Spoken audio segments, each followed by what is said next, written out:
Good day, everyone. Welcome to Deku Universe. Today we are beginning part 1 of What If Deku Became Mirko's Personal Apprentice. The fanfiction is created by Viridianflame on fanfiction.net. Now let's begin. Izuku is roused from his thoughts by a steaming bowl being placed before him. His favorite topic would sadly have to wait, no matter how interesting Velocity's quirk was. The green-haired woman smiles fondly at her son as he mutters his thanks and begins shoveling food inside his mouth, too used to his behavior to mind it. Instead, she starts to eat herself, managing to employ a little more decorum than he is. "Going somewhere today, Izuku, honey?" she asks in between bites, noticing the bag balanced on his shoulder. He glances at her and nods eagerly, unruly locks bouncing. "Yeah. I've got to go grab a copy of Thunderspike's new autobiography from the library and maybe take a look at a couple of quirk development books while I'm there," he replies, continuing to wolf his food down with relish.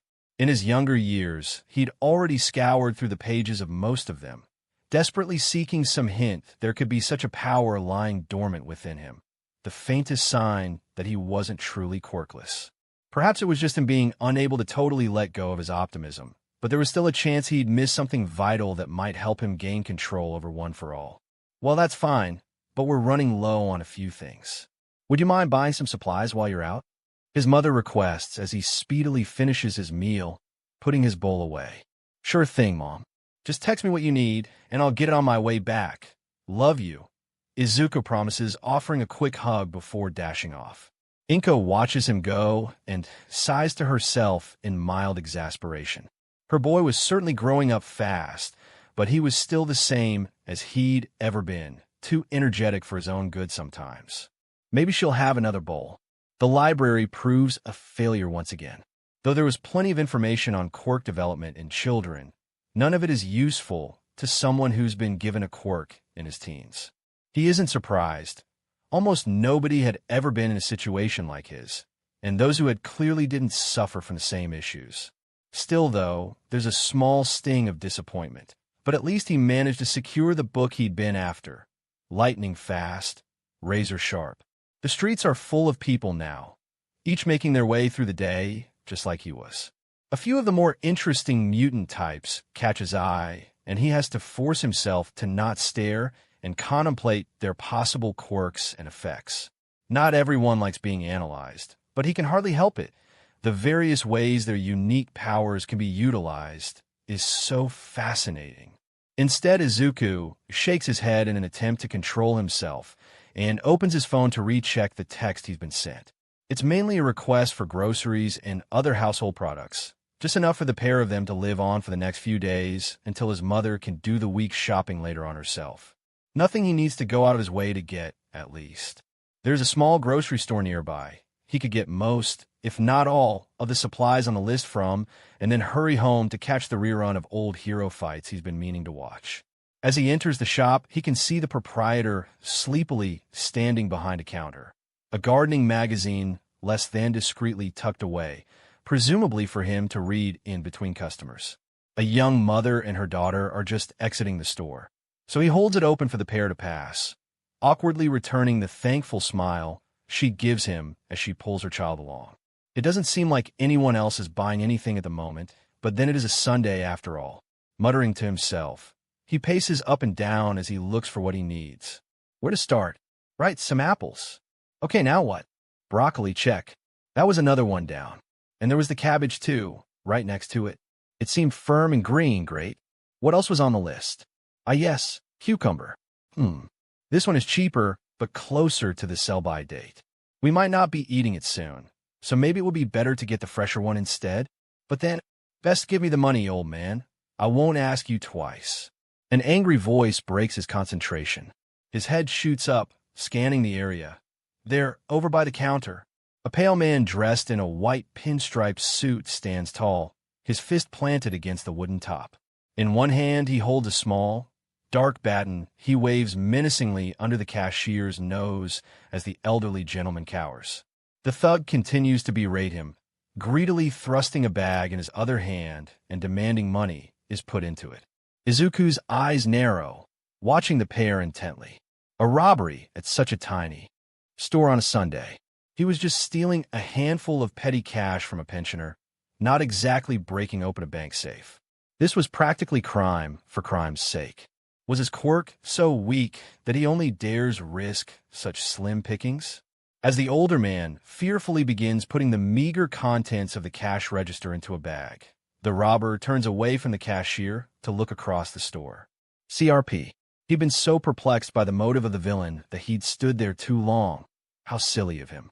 As quickly as he can, Izuku ducks down. Maybe his green hair would blend in amongst all the vegetables. For a brief moment, he imagines himself stepping in, laying the fiend low with a single blow from One for All, and taking his first step towards becoming the #1 hero. It is a fleeting dream. He knows that, as much as doing nothing grates at him, some hero candidate, he is crawling on his hands and knees alongside a bunch of pineapples. The reality is that unlicensed quirk usage could get him in seriously hot water, especially since it's likely there is no real danger here. Surely an actual hero will appear any moment and begin dispensing justice to the villain.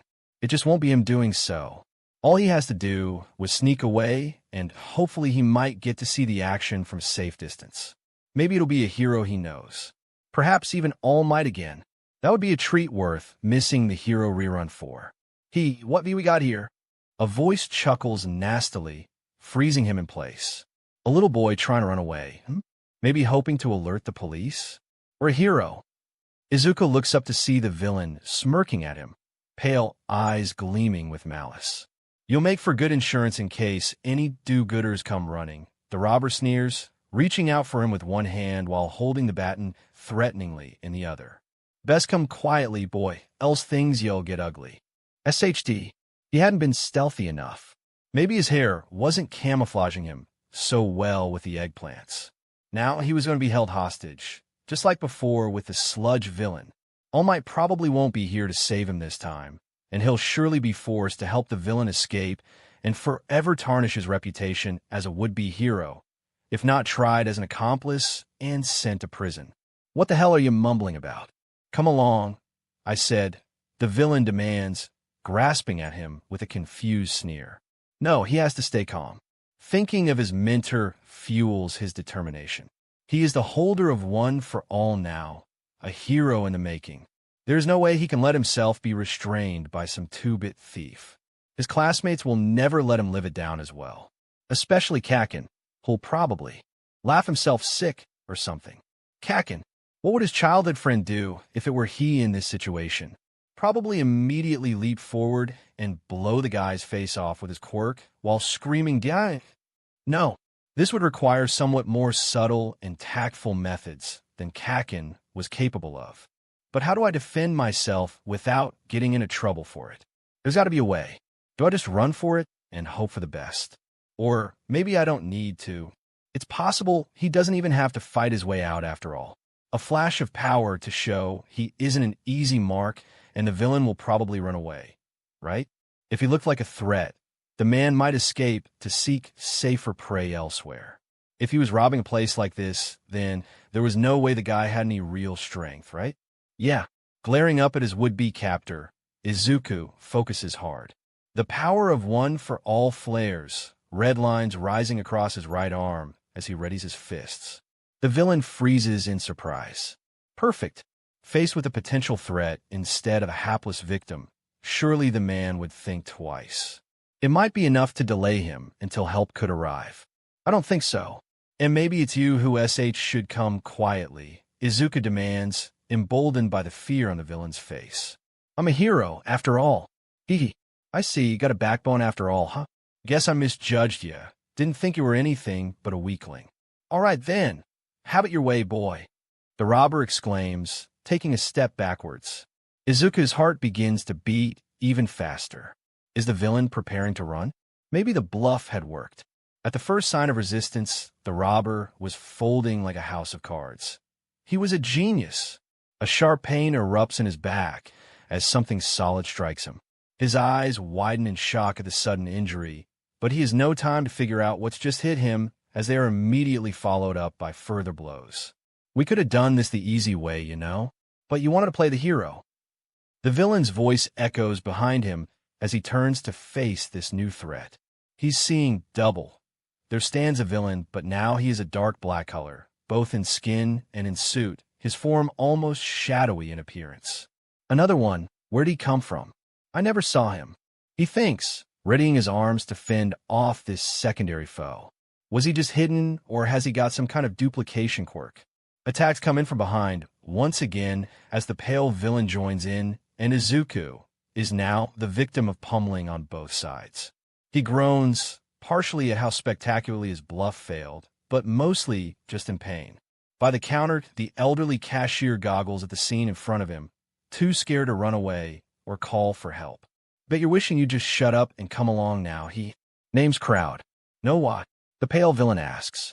He's unable to reply, thanks to a nasty whack to the stomach that knocks him to the ground and leaves him gasping for air. The villains seem unbothered by his silence, continuing to kick at him. Might be 'cause there's 3 of us, Crowd. Another voice answers in his stead. Gray hands reach out and grasp Izuku by the arms, hoisting him up and holding the teen in place as the pair alternate their attacks on him. Right you are, Crowd. The dark Crowd agrees, delivering another strike to Izuku's cheek. 3 of us indeed. Izuku grits his teeth, pain racking his body. His soul writhes at the injustice of being forced to stand still and take a beating like he was a kid in the playground once again. But how can he free himself? He is surely trapped. Even if he uses one for all, there is a high likelihood that the store would be damaged, the cashier might be caught in the crossfire, and his bones would break. Not to mention that his position at UA could even come under threat. There is no winning this one. He's well and truly screwed it all up. Hopefully once he is unconscious, they will leave him be. Maybe he won't suffer any permanent damage. But mercifully, eventually the attacks stop. Dark Crowd laughs at the bruises beginning to form and the BLD spattered across his face, dripping from his possibly broken nose. Had enough? You sure took a beating there. Think you'll come quietly now, though. Old man, where's that effing money?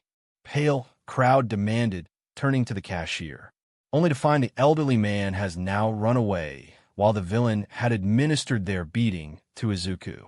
Sorry, fellas, it's closing time, someone else replies. Izuku's vision is somewhat blurry, but he stiffly raises his head to stare at this newcomer. Long white ears and longer white hair contrast against her brown skin. Fierce red eyes blaze with hunger for battle as she stares down her opponents. His heart soars. Though he's never seen her in person before, he'd recognize the Rabbit Hero Mirko anywhere. He makes sure to catch every bit of news on her almost as religiously as he does for All Might. Wow, what's Mirko doing here? Izuku blearily thinks as the woman stalks forward with all the grace of a hunting tigress. Last I heard, she was in Wakayama Prefecture. Oh great, mutters Dark Crowd. You effing held us up, boy. Now I gotta deal with this beach as well as you. Yeah, nice going, Gray Crowd agrees, punching him viciously across the face again as punishment. Let the kid go, Mirko demands. And turn yourselves in. It'll be easier on you. Yeah? I've a better idea. How about you get on your knees and blow me, and maybe we won't choke. Him to death. Pale Crowd replies, a vulgar grin on his face. The gray arms holding him in place shift. A hand begins to wrap around his throat and squeeze. Izuku struggles weakly as his air supply gets restricted. Even so, his widening eyes never leave the hero, mesmerized by the furious snarl that arises on her face. Me too. While you're at it, says Dark Crowd. I'm sure you could please all 3 of us at once, Bunny Girl. We've all heard the rumors. The trio laughs in unison as Mirko crouches slightly, toned legs coiled like a spring. I'm really glad you said that, the hero says icily. It makes my job just that little bit easier. There's a rush of air.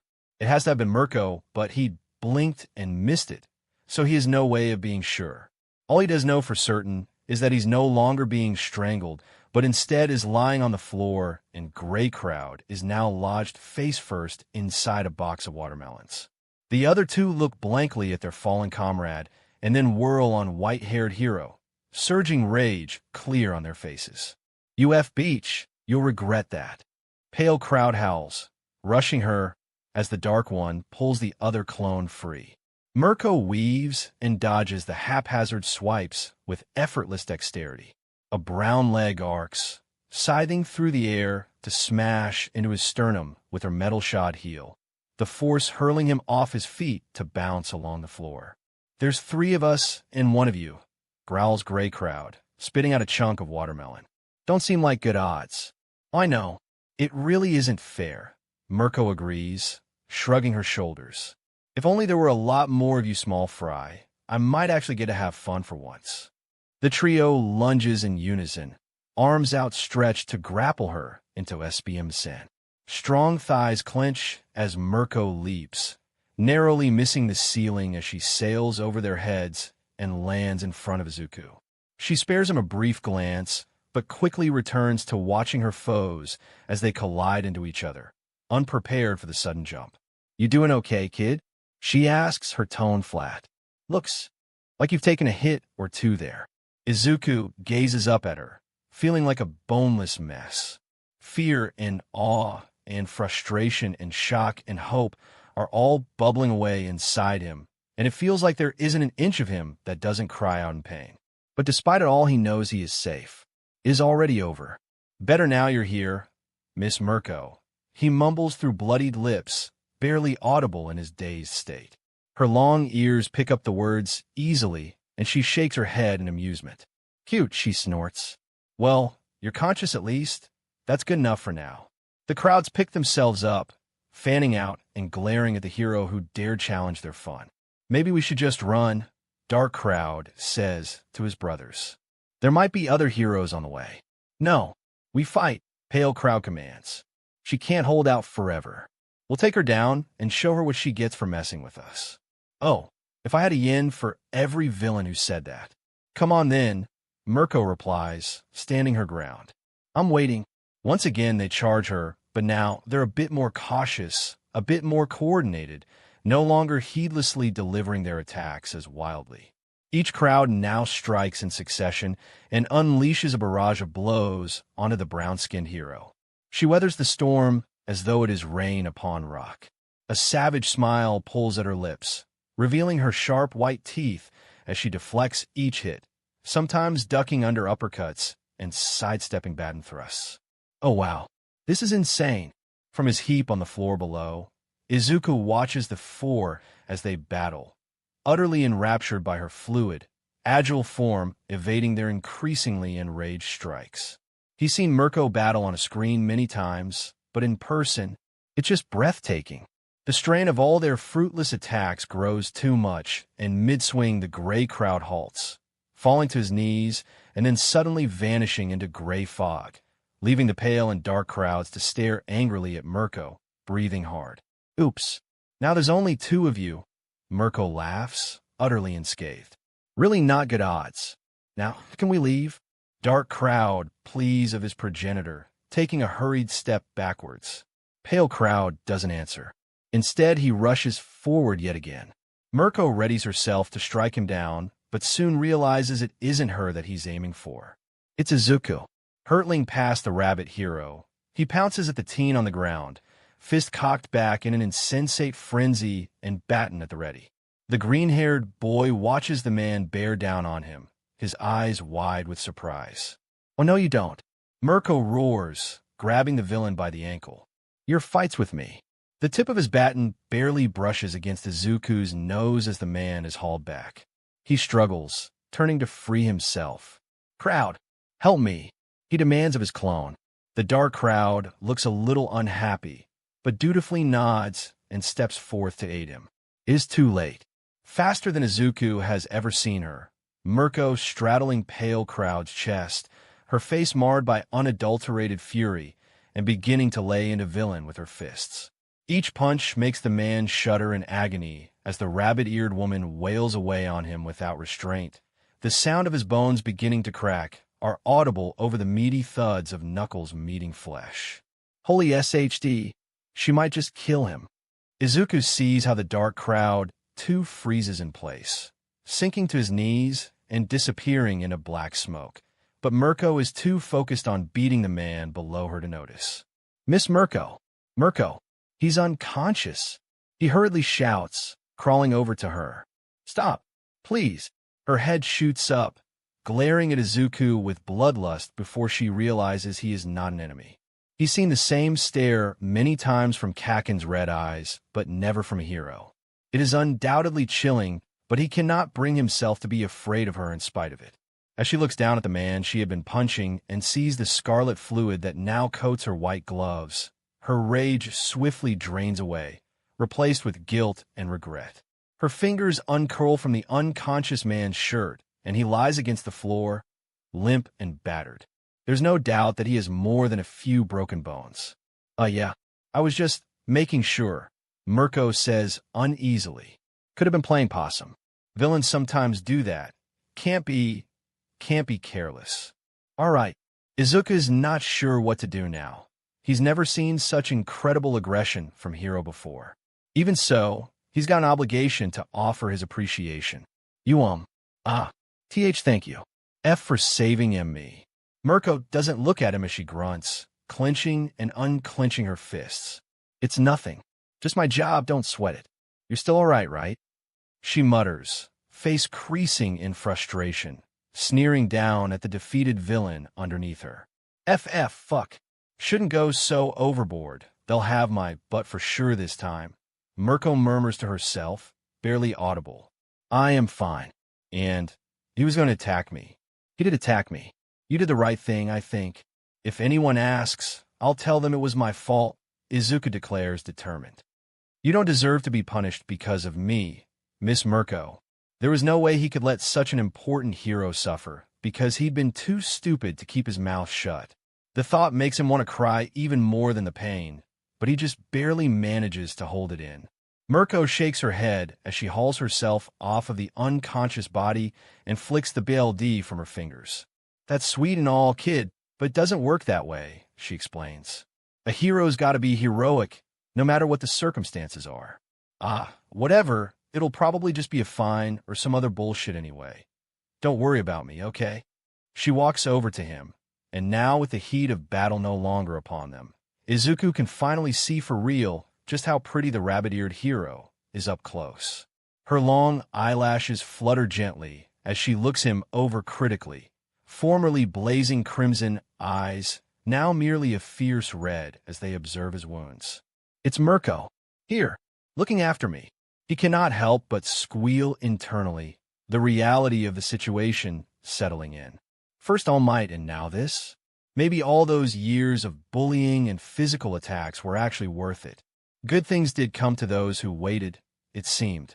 If it meant he got to spend time in close proximity to heroes like her, he'd take a punch or two any day of the week. Well, I'm not a doctor, but I'd say you'll live, probably. Just how old are you anyway, kid?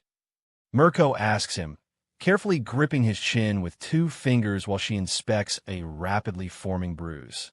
It was an unexpectedly tender gesture from the woman who'd been beating a guy into pace seconds prior. Not to mention extremely dangerous to his young heart, which felt like it was beating at super speed. I am, FF15, Miss Mirko. She frowns, leaving him be with a final brush of her hand over his green locks. A wave of disappointed longing clashes against his overstimulated relief as she moves away, but he shakes them aside. A brief click of disgust escapes her, biting her lips softly. 15, huh? You look younger. What a piece of SHD. She directs her scorn at the fallen foe. Just a teen in the wrong place at the wrong time. It wasn't that bad. After all, I want to be a hero myself. This is just, I don't know, additional training, right? Izuku says, attempting to stand taller and look less beaten up. I barely feel it anyway. That was a lie, but he had to at least try to look cool in front of her. This revelation clearly surprises Mirko, and she regards him thoughtfully. Guess you'll be attending a hero school then? She asked rhetorically. Yes I am. I just started at UA High. Actually, Izuku admits, rubbing the back of his head. Mirko's nose wrinkles. That's so? Lucky you then. Not all of us get to go to such fancy places. Good thing you never use your quirk here. They don't take kindly to that from prospective heroes, she mutters, a tinge of bitterness in her voice. Izuku stares at her in confusion before it clicks. He'd once read she'd been expelled from her school for unauthorized quirk usage and fighting. She knew the dangers of flaunting the rules more than most, and was one of the few very high-ranking pro heroes who hadn't gone to either UA or Shiketsu for their hero school. Maybe her tarnished record had been the reason why. Each blow he'd suffered hurt, but nothing would have been more painful than losing his spot at UA, the goal he'd sought for so long. Well, glad to see you've got the right attitude at least. This sort of thing comes with the job. For most heroes anyway, the hero tells him. Mirko turns away and fishes out a communicator from somewhere, but Izuku suddenly finds himself too distracted to pay attention to what she is saying, instead staring intently at the incredible sight in front of him. Namely, Mirko's backside. Was that tail a part of her costume? Or was it real, like her ears? It was a hot topic of debate among certain fans, and indeed Izuku had contemplated the idea privately himself a few times. No one seemed to know, and she'd never actually said. He can't tell, even up close. For a moment, he's certain it twitches, but maybe it's just his still blurry eyes playing tricks on him. The longing to reach out and touch it is almost overwhelming. The sound of a throat clearing catches his attention, and his head whips up to see Mirko has turned back and is looking at him in amusement. I know, I do have one hell of an butt, she boasts. But I'm afraid I can't hang around to let you ogle it all day. I've got other places to be. He flushes a deep red. No, I was Dash. It's why you're T-tail. I SW swear. I JJ just W wonder dash Izuku attempts to refute, utterly embarrassed. Mirko laughs, clearly unbothered by his wandering eye. All right, kid. Well, you'll have to go on wondering about that, you know? She winks, and his heart jumps. I hate to just dip, but I've got to go drop this guy off. Plus, some cops will be coming to look at the place and get a statement from you as well, I expect. Maybe get you to a doc. I think you kind of need one. He watches her begin to haul crowd onto her shoulder and prepare to leave. No, she couldn't leave yet. He almost reaches out for her, but holds himself in check, remembering his first meeting with All Might. There's no need to get grabby. Wait, Miss Mirko. If you don't mind. Could I trouble you for an autograph? I know you've already done a lot for me, but well, I'm such a huge fan. He trails off as Mirko fixes him with a flat stare. Her lips purse, but she nods once. I suppose, if you make it quick. What's your name, kid? She asks, and he beams. Midoriya. Izuku Midoriya. He responds, pulling a pen and pad from his thankfully intact backpack and proffering them to the heroine. To Midoriya, huh? Here you go. Hold on to that now, hey? I don't give those out often, Mirko orders, scratching her name into the paper. I'll treasure it, he swears solemnly as he beholds the autograph. Despite the urgency she'd professed, Mirko had still taken the time to draw a tiny rabbit next to their names. It was not much, just the roughest of doodles, but nonetheless now one of the most precious things he owned. Sia, Midoriya, she waves one hand, the other holding onto a man significantly larger than her with absolutely no sign of struggle.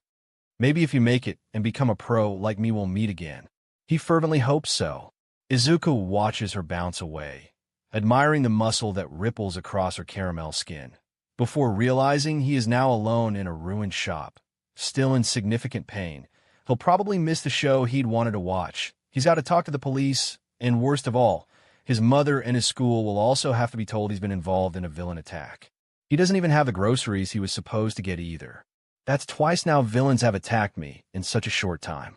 And somehow each one resulted in the best days of my life, he thinks to himself. But such is the life of a hero, he muses.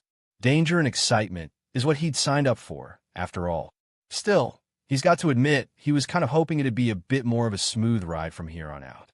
What were the chances that he'd get caught up in another villain attack soon, anyway? Probably zero. Rumi seethes silently, ears flicking back in an attempt to tune out the dull voices of the immaculate, faceless corporate drones in front of her. It's a doomed effort, but the best she can muster. Having super hearing is a curse instead of a blessing sometimes. I wonder what would happen if I suddenly leapt the desk and started a brawl. Doubt those dumb guys wearing sunglasses indoors could hold me back even a second, she muses. It's a pleasant image, but nothing more than a brief distraction. And I am sure I do not need to remind you. Miss Usajama, that if you continue to refuse to curtail your reckless behavior, some extremely serious repercussions may be forced into effect. Her current persecutor continues. He is right. She doesn't need reminding. She hadn't the first time he'd said it, and certainly not every time since. Her teeth grind together as they peel back into an aggravated snarl. Her reward is the look of self-important pomp instantly slipping away, replaced by mild fear. Sure, she'd never actually harm him, frustrated daydreams notwithstanding, but there are few who could face one of Mirko's glares without flinching, and a middle-aged career politician was never going to be one of them. Her mission is accomplished, but there's no time to bask in satisfaction. Rallying surprisingly fast, the suit coughs and offers her a few sheets of paper. Yes, well, to conclude, we at the Hero Public Safety Commission have decided that your actions cannot go completely unsupervised any longer. The man in the suit continues, though his voice is now a tad strained. And since it is our belief that your less-than-ideal tendencies will sadly not be curbed by providing you with a teammate, we hope you will prove sufficiently capable of mentoring a pupil instead. We have already spoken to a suitable institute to provide one, of course. Rumi's eyes widen in shock as she stares at him, ignoring the documents she's been proffered. Mentor a pupil? They were planning to saddle her with some kid like a glorified babysitter. Sensing she wasn't going to take it from him anytime soon, the suit places the document on the desk in front of her. What? This is ridiculous. I'm not doing it, the Rabbit Hero exclaims when her brain re-engages. An older lady, her face pinched and half-moon spectacles perched on her nose, clears her throat and pins Rumi with a look generally reserved for disobedient pets and toddlers. If you could bring yourself to read the details Mr. Agino has provided you, you would be informed that this is merely a week-long exercise, nothing lasting. If it all goes well, then perhaps we might reconsider whether extra stringent measures need to be applied, the woman explains, her nasal voice drumming deeper on Rumi's burgeoning headache. It takes some difficulty to bite back an acidic comment as Rumi scans through the paper she's been given. It looks like mostly legal jargon and other boring stuff, but there are important bits of information sprinkled throughout. Mentorship, UA High, 1 week, daily patrols, cohabitation. What the F? They gotta stay with me? In my actual home? Where I live? She shrieks, aghast. Surely this was just some kind of sick joke. Certainly. Hiroshima's a fair distance from Shizuoka, isn't it? You traveled between the two only recently. The bespectacled lady says, her tone coated in smug enjoyment of Rumi's indignation. What? Has a villain attack broken all the trains? Rumi snarks, glaring at her. I get it. You're just too cheap to rent a hotel, aren't you? All that taxi and going into bank accounts instead dash. This is not unique to you, of course. Many students will be sharing their mentor's address for the duration of the program. Agino interjects. We believe it fosters greater bonds and eases the strain of travel on the pupil. So, I'm not special after all. Good to know. Rumi grinds out. But this is bullshit, and I'm still not doing it. She is Mirko, the mountain rabbit, not some weakling who needs a team to lift her up, or worse, a ball and chain to drag her down. She smashes villains with nothing but her own strength, and she's goddamn good at it. Miss Usujiyama, the Hero Public Safety Commission has indulged you in your rather excessive independent streak for quite some time. We feel we've been generous in turning a blind eye to your past mistakes, shall we say, and allowing you to work without an agency for as long as we have. The lady replies, eyes narrowing in displeasure. Were we not lenient with you, Miss Usujiyama? You're a very proficient hero, and we appreciate your service. But you're neither infallible nor flawless, and must realize your actions have consequences. This is one of them. Maybe you ought to show some gratitude instead. It would certainly be a shame for us to resort to restricting you further. One less hero protecting our streets would be a bitter blow. Are you threatening me? The dark-skinned heroine growls, ears twitching. I don't jump when told to and get my license suspended. Is that how it's gonna be, huh? I'm sure Fujisawa would not deign to do something so unbecoming and not to mention wholly unnecessary. Miss Usujiyama. Agino interjects once again, some measure of pomp now returned. You will agree to our proposal, of course. In fact, we had already intended for you to become involved in a similar exercise within the year. The situation that has arisen merely expedited the process, as it were. They have her over a barrel, and she knows it. Not a feat that had ever yet been achieved by a villain, but the law had different and more dangerous weapons at its disposal. Being a hero is her calling. There is nothing she can do but accept it. Who's the brat? Rumi asked Fujisawa, ignoring him. What are they like? I'm not having some little perv in my house, rifling through all my stuff. The student in question hasn't been determined at this moment. The elderly lady responds, lips pursed. We judged there would be less complications if you decided for yourself. Allowed to choose my own acts, am I? Lucky me, Rumi mutters sourly, reclining back. Needless dramatics aside, you know of the UA High Sports Festival, I presume? Fujisawa continues, unperturbed. It's an important event that occurred only yesterday, if you haven't heard. Yeah, thanks. I don't live under a rock. I just don't have time to pay attention to children's events. Anyway, didn't some kind of villain attack happen there recently? I thought they'd probably cancel it or something. So they went ahead with it. Why should I care? Rumi demands, irked by Fujisawa's attitude. Perhaps if you were to view the festival, you might discern a suitable candidate from amongst the competitors. It was an interesting spectacle, to say the least. Wouldn't you agree, Mr. Ajino? Fujisawa responds, adjusting her spectacles. I surely would, DM Fujisawa, I surely would. A few students in particular put on quite the showing and are actually rather popular, it seems. Many of our high-ranking professional heroes have already put in their offers, of course. Ajino replies, nodding surprisingly eagerly. Indeed they have. We'll be happy to provide you with a high-quality recording of the event to watch so that you can make your selection, Miss Usajiyama. You'll have to decide fast, though. We'll need your answer within 24 hours, Fujisawa explains. I only get a day to decide as well. Rumi exclaims, flabbergasted. That's correct. All the details are there before you, but we'll be certain to send you a digital copy alongside that recording, just in case you should accidentally lose them on your way home. Fujisawa concludes, beginning to gather up papers and directing her faceless drones. Rumi lets out a frustrated huff as she stomps off, accepting the unspoken dismissal. It was bad enough that they were shackling her to a child, but to treat her like she was one on top of it was practically unforgivable. Things just keep getting better and better. She takes the scenic route through a park in the hope that some time amongst nature would help calm her down a bit. It doesn't work. Still fuming, Rumi opens her door with a bit more force than is necessary and stomps inside. Mrs. Sadhu from number 7 had startled at Rumi's face when she passed her. She'll probably have to apologize later, but can't bring herself to care right now. Immediately, she beelines to the fridge, flinging it open and staring hard at the contents. At the bottom of the fridge is a brace of beer cans, the cool liquid calling to her, promising mind-numbing comfort. She reaches out to pick up some orange juice instead, but gives up halfway through. F it. Rumi grabs a beer, rips off the can ring pull with her fingernail, takes a quick swig, and sighs to herself in satisfaction. Thirst somewhat abated, she reaches over to snag a handful out of a bag of carrots, and then closes the fridge door with a quick check of her hip. A stack of dishes lie by the sink ready to be put away, but Rumi merely gives them a guilty glance and strides to her bedroom, stripping off her hero costume piece by piece. Do I deserve this? The white-haired hero wonders as she slips into a comfortable tank top and shorts.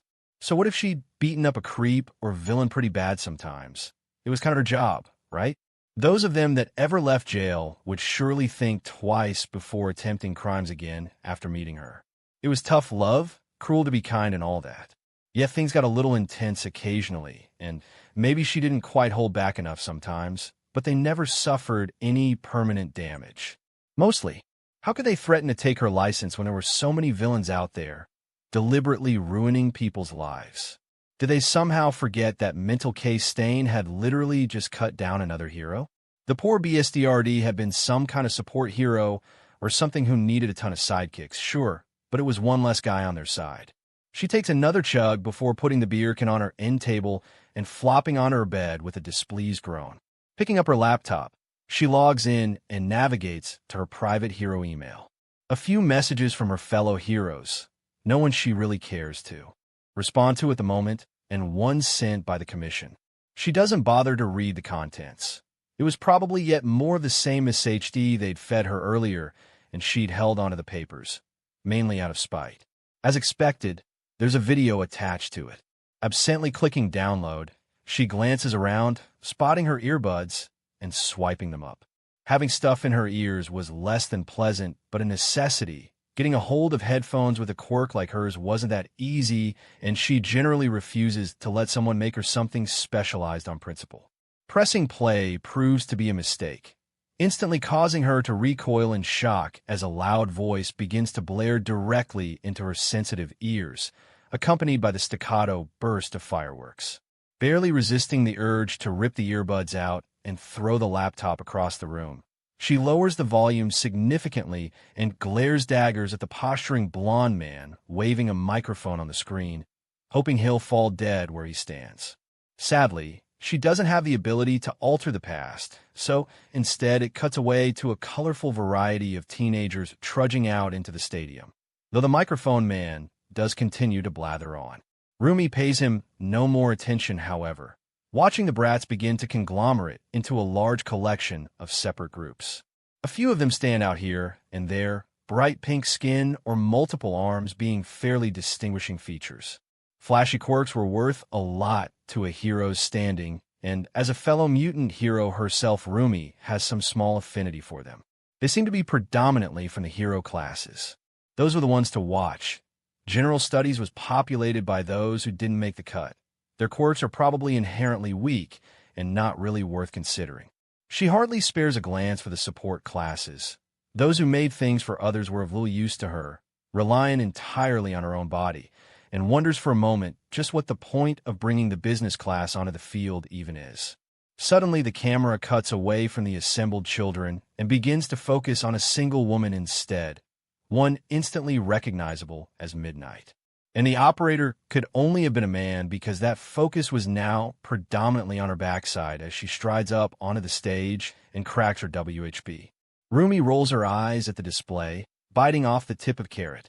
She has nothing against the woman in particular. The few times they've met, they had little cause to quarrel.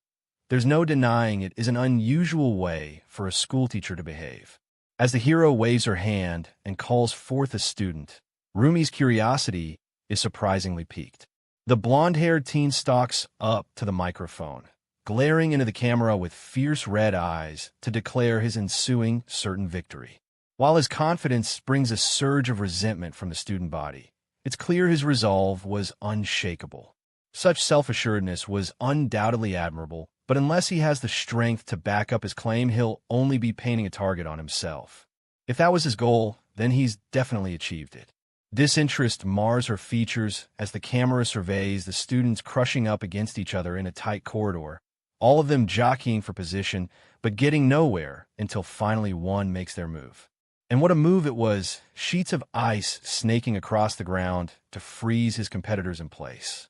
That was no mean feat. Rumi eyes the two-tone teen with intrigue as he races ahead of his peers. It looked like the sneaky trick hadn't caught everyone off guard, though. Bakugo from earlier was flying through the air with his fists blazing, and a handful of other students weren't far behind him. As the seconds ticked by, more and more seemed to be adapting to the sudden icy conditions. Rumi can't help but bark in laughter as a tiny, gremlin-looking child gets swatted like a fly mid-air, tumbling to the ground, eyes bulging. He's probably fine, but there are now more threats on the field for the students to worry about than just each other. Wait, was that boy even old enough to be in this competition? She mumbles to herself. Or maybe his quirk is just being 2 foot tall. Those who had escaped the ice seemed to be frozen once again now that they were faced with an array of robots. Those are some big-looking toys indeed. These kids don't know how lucky they are. They can just go wild. No need to hold back against those hunks of metal at all. And the ice user certainly didn't. He took the mechanical foes in stride, his quirk raising a wave of ice that coated them all in a sheen of frost, halting them in place as he slipped between their legs.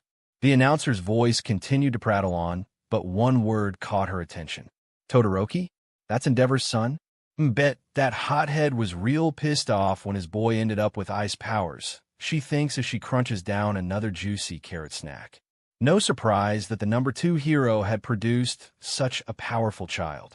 The boy was certainly proving himself one to watch out for, unlike the rest of them, who were still cautious and holding back. But perhaps their wariness was not unwarranted. 2 boys rushed forwards to capitalize on the opening and were promptly crushed beneath a collapsing robot for their trouble. Ouch, she muttered, taking a drink. She raises an eyebrow as the pair burst out of their metallic coffins looking no worse for wear, their bodies coated in rock and steel. Tough customers, huh? That's neat. They could have potential as well. The blonde burst forth on his burning hands, vaulting clear over the robots. Others with more mobile quirks began to tail him, and the lead Endeavor's son had gained was shrinking. It looked like it was shrinking fast as well. Even as the two-tone teens skated across the rope bridges, Bakugo was practically flying through the air, grinning wildly as he zeroed in on the leader of the pack. And since Todoroki had to carefully walk across the mine-strewn path before him, he had no chance to continue outpacing him anymore. Blondie had taken a lead, though he was also taking the initiative to stamp out his rival while he was at it. Rumi watches with an amused smile as the pair swiped and dodged, avoiding the deadly pathways while their less careful competitors were thrown into the air by pink explosions. This is actually kind of neat. I wonder what it was like to watch it live dash. And then the hectic battlefield was suddenly still.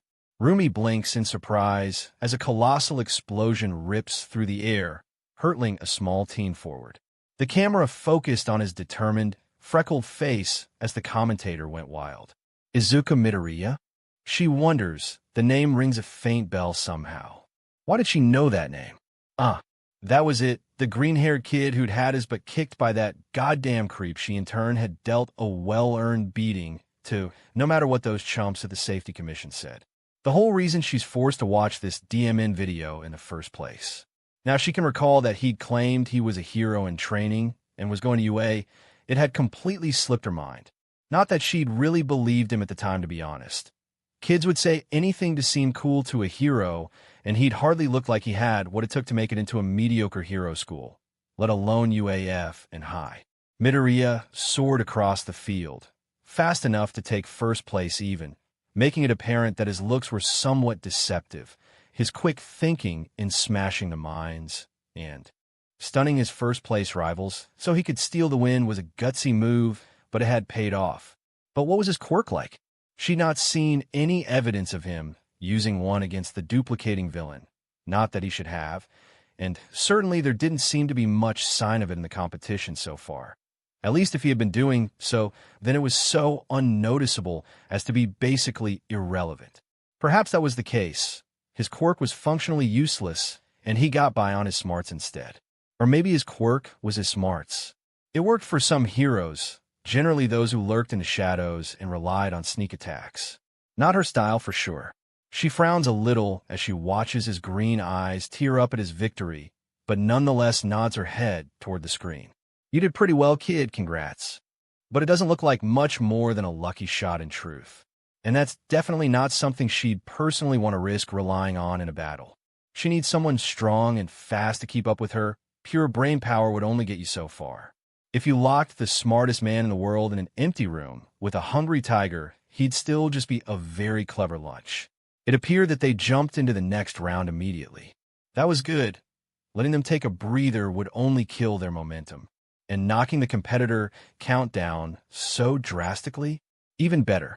Most students had just been chaff struggling in the back while the few pieces of wheat pulled far ahead. If that was the best so many successful applicants at the premier hero school in the country could do, then, frankly, she hadn't missed out on anything by not going. As Midnight explains the terms of the next event, Rumi couldn't help but sneer at the laptop derisively. What villain attack had she ever resolved by riding around on some fool's shoulders? Not one. Capturing a headband? How childish. And the scoring was so arbitrary. 10 million points for first place, when taking second was only worth 200. Why not 10,000? Or just say infinity, you win? Even adding up all the other headbands together, it couldn't come remotely close. They weren't even allowed to knock out the other teams either. What kind of competition was this meant to be? Calm down, Rumi. It's all just a dumb game for idiots to watch. None of it matters, she grouses to herself through a mouthful of carrot. The teens clustered together as they tried to form groups, and she could see that while the blonde boy with the fiery hands and the ice user boy had legions begging for their attention, the actual winner of the previous round was alone, practically a pariah. Well, he's the juiciest target on the field, and since he probably doesn't have the strength to keep his points, backing him is most likely a losing strategy. Can't say I'd look his way myself if I were there. Fortunately for him, at least some appeared willing to put their faith in Midoriya. A pink-haired chick decked out in gadgets, a guy with a bird for a face, and a plain-looking girl. They certainly didn't make the most impressive combination. Hopefully for his sake, they proved a good fit. He'd surely be needing it. The moment the round began, she watched as practically the entire arena made a beeline for him. Could he face off against so many opponents and win? Unsurprisingly, the answer was no. Instead, the green-haired boy instantly began to cut his losses and jetpack away. It was an understandable, even logical choice, but a coward's move nonetheless. Hoping to run away and outlast all his enemies was hardly the mark of hero. After all, even in the air, he still wasn't safe. Blondie took to the skies after him, delivering a strike that resounded with explosive energy. Birdface had some sort of black familiar deflect the powerful blow, but the group refused to stay put and fled once again. Bakugo didn't seem inclined to give chase anymore, though. A different blonde had seen his opportunity, and Rumi laughs to herself at the burgled boy's outraged expression as his fellow competitor makes off with his headband.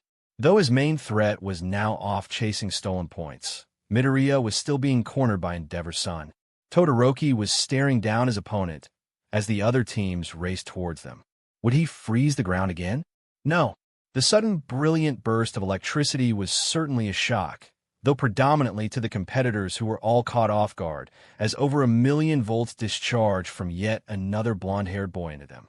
And now there was the ice to follow up in a nice little finisher. Quite a powerful combination, though it hadn't caught out the main prize. It at least cut off any escape route, but even so Midoriya seemed to be proving himself to be quite squirrely. Not squirrely enough, however. She watches the 10 million headband slip away. The kid had proven himself a pretty effective leader, even with his weaknesses. Such an evasion-focused team would surely never be able to pull it back, especially with so little time remaining. He clearly had no choice but to try regardless. To be left without a headband would mean complete defeat. As Midoriya charges forward, Todoroki is clearly bracing for the clash. As the camera focuses on the impending skirmish, strange red lines begin to emerge up Midoriya's arm. Was it his quirk? Had he been saving it for the direst moment? He isn't the only one concealing a trick up his sleeve. Rumi watches in fascination as Todoroki's own arm bursts into flames in an attempt to shield himself, though it isn't enough to prevent Midoriya from snatching away the headband. Had the kid actually done it? Nope. Just 70 points? He was out of the running for sure. That had been a complete failure.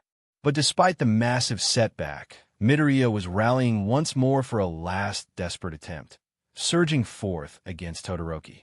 There were only seconds left, and she could see Bakugo was now bearing down on them all from the sky. Who would win this heated confrontation?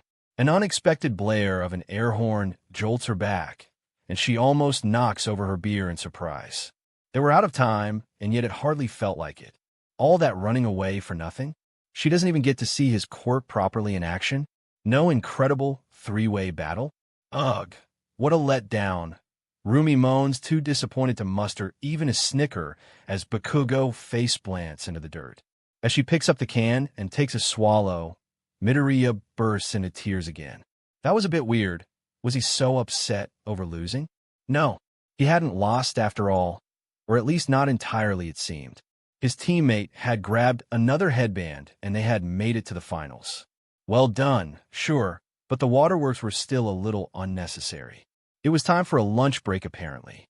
That was one of the advantages of just watching a recorded video, at least. Easy enough to get back into the action fast. A few clicks and Midnight is on stage once again to announce the third round, a tournament. Now, that was more like it.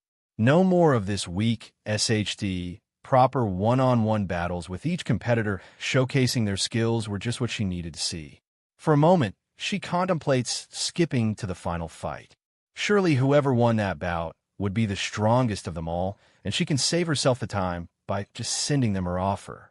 But then again, it would be a real chance to determine the strengths and weaknesses of the ones who'd risen to the top and see what they had to show the world, to discover just why all those pro heroes are supposedly clamoring for internship drafts with them.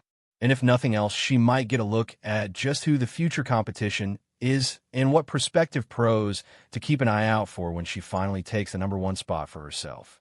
The arena was now ready and occupied by both a freckled boy standing near the middle and an unfamiliar purple-haired teen opposite him.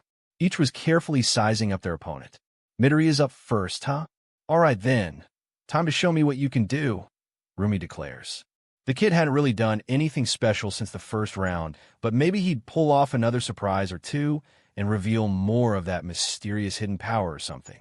Honestly, it was a shame this wouldn't be a proper cage match like the one she used to go to as a schoolgirl. Defeating your enemy by ring out or forfeit. That was practically toddler-level play fighting. How were they supposed to learn? A proper fight wasn't over till your opponent was unconscious and bloody as far as she's concerned, but then that was why the DMN commission was on her back in the first place. Makes it a little more palatable for the advertisers as well. I guess, she grumbles through a mouthful of beer. All the suits in charge care about is saving face and making money in the end. But even if she ignores the fact that the kid gloves were undeniably firmly on, the fight still isn't looking like it will be off to a promising start. What the F is he even up to? At the start of the match, Midoriya had begun to rush his opponent, but just a few words from his adversary had suddenly halted him in his tracks. Where was the clash of flesh on bone, the showmanship, the adrenaline? Was this meant to be a battle or a goddamn staring contest? The purple-haired boy was doing something. There was no other explanation. A quirk was at work, perhaps some sort of paralysis effect holding him in place? No. It quickly became apparent the situation was worse than that. Midoriya's eyes were vacant, his mouth hanging open gormlessly as he began to walk towards the ring. He was going to straight up forfeit without so much as a single attack being thrown. Rumi frowns as Midoriya draws closer and closer to the ring's edge. It has to be some kind of body, or maybe even mind control then. A pretty rare power to come across, and an absolute beach to fight against. She's never met one powerful enough to truly take away her control, and dearly hopes she never will. Guess that's that, she sighs in disappointment. Oh well, hopefully at least some of these matches would be worth seeing. Endeavor's Sun and Bakugo would probably be much more fun to watch. Maybe one of them will throw this brainwashing bozo into the dirt. So far this whole thing had definitely tailed off. Maybe she should have just blown it off to go on patrol instead. A gust of wind blew throughout the arena as Midoriya stopped before the edge. Waves of power were emanating from him now. Whatever hold the purple-haired boy had over him no longer seemed to have any sway. He wasn't looking so weak now. Was it just a limited time effect that hadn't been capitalized on properly, or had Midoriya perhaps broken free from it somehow? Whatever the case, now faced with Midoriya's piercing glare and oncoming charge, Purple Hair looked fairly distressed at the easy when slipping from his grasp. The two boys grappled briefly, Purple Hair viciously punching Midoriya in an effort to reclaim the victory he'd been denied, but the blows didn't seem to faze him at all. Instead, he resolutely withstood his opponent's desperate struggle and decisively threw him out of the ring. Well, that was unexpected. Still not exactly much of a show, though. He took much worse hits from that BSDRD in the grocery shop. Rumi muses as she scratches one of her large ears. Good on the kid for pulling through it, but hopefully there would be some actual decent fighting ahead to perk her up. Todoroki was the fighter up next, pitted against some guy who had some pretty weird-looking elbows but otherwise seemed fairly unremarkable. Still, plain-looking or not, he was quick off the mark in capturing his opponent with his immobilization quirk. Totally secured in adhesive tape, the two-tone boy was being swung towards the edge of the ring. Rumi snorts. Another Yawn Fest loss already. Her impatience is beginning to mount now. She'd been promised a spectacle, but so far it had yet to appear. Rabbit ears flatten against her head as she gapes at the screen in astonishment. A veritable glacier now juts clean out of the stadium, easily encompassing the whole screen. What the F was that? No one could have been prepared for the sheer devastation Todoroki had wrought in just an instant. Tape elbows never stood a chance at avoiding an attack of that magnitude. In fact, many fully fledged pro heroes would have been totally caught off guard. Wow, now that was something. I wouldn't mind sparring against that guy myself once he sprouted up a bit, Rumi says, perked up by this second turnaround. It was quite the statement from Endeavor's son, and all future competitors now had a very high bar to match indeed. Unfortunately for the next few fighters, none of them were quite up to the challenge of following that particular act, but they made an attempt at least. The cocky electric boy had seemed certain of his win, and indeed the powerful burst he unleashed would very probably have been enough to fry a normal opponent.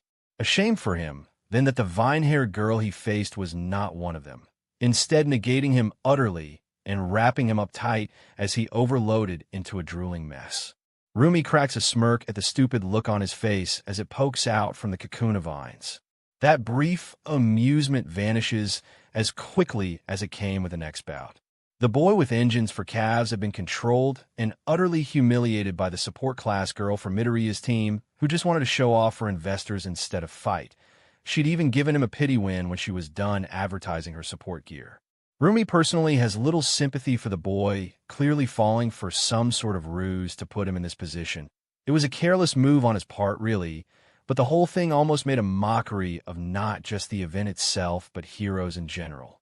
Certainly, there were those connected to the business who cared more about glory, fame, and fortune than anything else. But to join a tournament purely to market products was decidedly too shrewd for Rumi's liking. Fortunately, there was soon something to make up for it, as the pink-colored mutant girl began to give her opponent the runaround, easily avoiding his laser attacks that he fired from his stomach. That was a new one.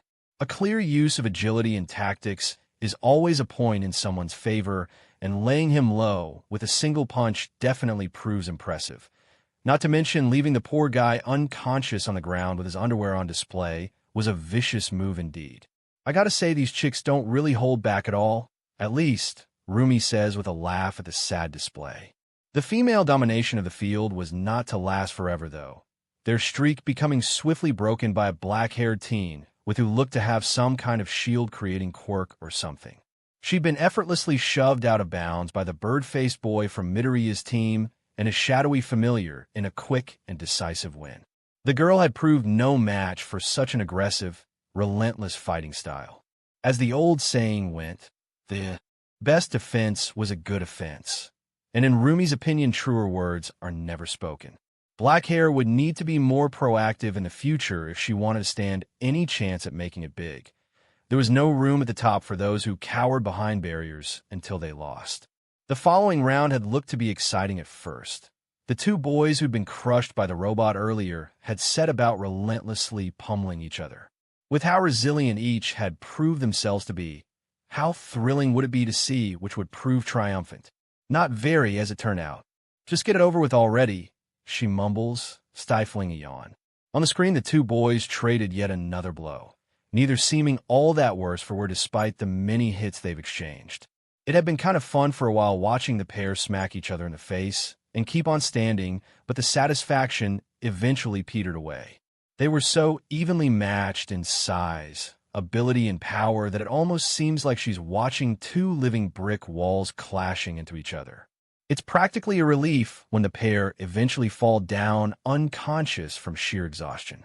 A draw, then, to be decided through arm wrestling. Sure, whatever, that might as well happen. After the less-than exciting display was the blonde-haired explosion boy, Bakugo.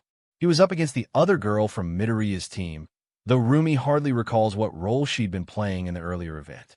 In any case, she certainly must have been confident in her chances to charge a clearly strong opponent without any hesitation at all. Unconcerned by her spirited approach, Bakugo was easily dominating the field by using his explosions to throw the girl back time and time again. Despite the beating she was undoubtedly taking, the girl holds firm and keeps coming, and Rumi can't help but respect that. even as weaklings in the crowd shout for her reprieve. The snarky announcer is right. Not one of them knew a DMN thing about what it took to stand at the top. Why should Bakugo have to hold back against his opponent? Had she not agreed to the fight? Was she not a hero in training? If she didn't have what it took to face an opponent of Bakugo's caliber, maybe she'd be better off trying for a different career instead. But no, the girl clearly was in it for the long haul and had instead been secretly preparing her final move while hidden amongst the dust and smoke kicked up by Bakugo's explosions. It was a sneaky trick, dropping rocks onto her opponent's head, but when faced with such a barrage, there was no doubt many people would be unable to defend against it and swiftly defeated. How unfortunate for her that Bakugo just wasn't one of them and simply disintegrated the entire onslaught with a single gigantic blast. Rumi's lips pull into a pleased smile at the display. Some of these kids definitely were stronger than she'd been expecting. The brown-haired girl's face after seeing her work go up quite literally in smoke tugs, even at Rumi's heartstrings, but her sudden collapse to the floor, clearly utterly spent, while her opponent still stands fresh and ready, was just proof of the divide between them. Tenacity was important for a hero, but power was generally even more of a deciding factor. An uninterested person with even a half-decent quirk would always defeat the most motivated yet quirkless one. It was just reality. Still, it had been a fairly intense match, unlike the arm wrestling that followed it, with the Metallic Boy barely defeated by the red-haired rock-skinned teen. The final lineup had been decided. The best of the best had been assembled. Whatever awaited from now on was sure to be the showstopper she'd been promised. Midoriya's second match is against Todoroki. Rumi's teeth pull into a grimace. That was some bad luck for the green-haired kid. He didn't stand a chance at all, judging by the pair's previous performances. Midoriya had certainly looked strangely powerful at the end of the last bout, but there was no way his mysterious quirk was going to save him from the walls of ice the two-tone boy could conjure.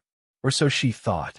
Todoroki was immediately on the attack with a wave of frost, but somehow Midoriya was easily able to smash through it with nothing more than a flick of his finger. This was what he could do. That was no joke. The force he'd been exuding earlier was nothing compared to now. What was the reason for his hesitation before then? Todoroki's attack might have been blunted, but he was quick to send a few more waves his opponent's way, though each met the same swift fate at Midoriya's hands. Unfortunately, the hands in question weren't exactly faring well as a result. It appeared, the skin mottling and BLD dripping from them despite never having been touched by the freezing waves. It's damaging him. That's why he's been holding it back. Rumi thinks, staring at the screen in slight horror.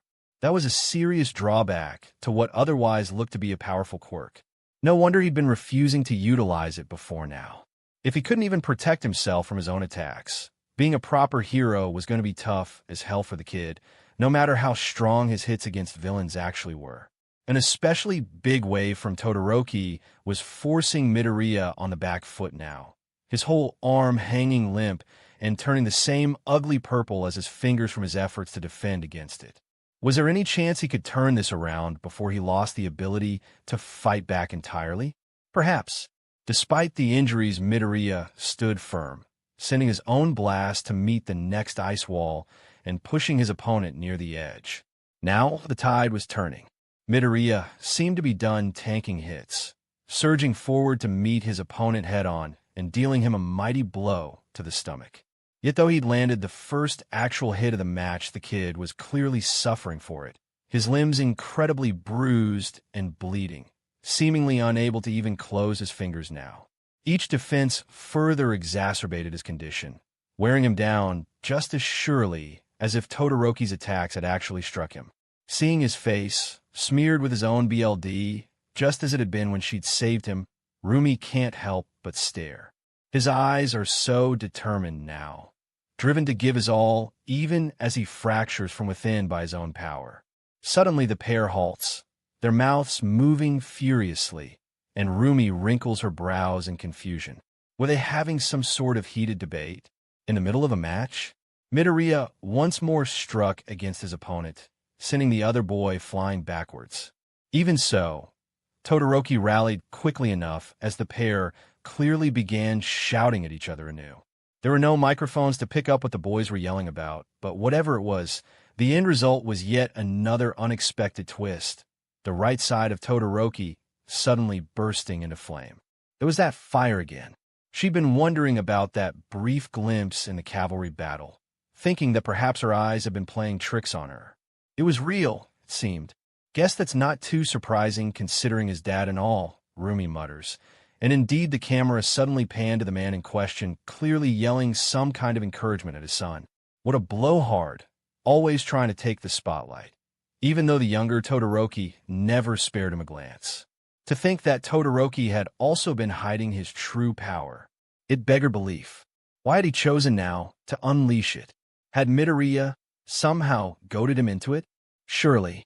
He knew Todoroki could do such a thing, right? They were in the same class, after all. If he'd done, so then he just made his job a lot harder for himself. If the dual-colored boy had been powerful before with only ice at his command, then adding fire into the mix was sure to heat things up in the most literal of senses. But if it hadn't been his aim, then Midoriya was surprisingly undaunted, clearly powering himself up as much as he could as Todoroki prepared a monstrous mix of frost and flame. This was going to be the deciding blow, and Rumi hardly blinks in her eagerness to capture the moment the two collide. Midoriya rushes forward, his mutilated arm thrusting toward the elemental attack. The arena floor itself rises up, coming between the pair as their quirks burst against the suddenly protruding walls, resulting in an ensuing explosion that was nearly deafening. When the dust and steam clears, it is apparent that there is now a victor, and that it isn't Midoriya. The freckled boy slides down the wall of the now cracked and crumbling stadium, blown clear of the ring by Todoroki's final attack, to rest in a limp heap. Todoroki himself stands against a patch of ice, missing some of his clothing, yet still conscious and within the boundaries. Whoa! Rumi give a little cheer. Now, that was a match. Todoroki, DMN, he sure is a beast. Midoriya too? You really gave it your all, kid. She'd initially held no expectations for his success, but he'd really blown her away at some points there. His quirk seemed pretty DMN good after all, except for the fact it was literally breaking him as he used it. She wanted to fight Todoroki now more than ever, though. He'd definitely give her a run for her money when fully trained up. It would be something to look forward to if she ever got the chance. Endeavor had always turned her down, the coward. Such a fierce battle necessitated a break, both to calm down the spectators, address the injuries of the fighters, and fix the severely damaged arena. Rumi leaves the video running while she went to grab another couple of carrots, but when she returns, it's to the tail end of a match.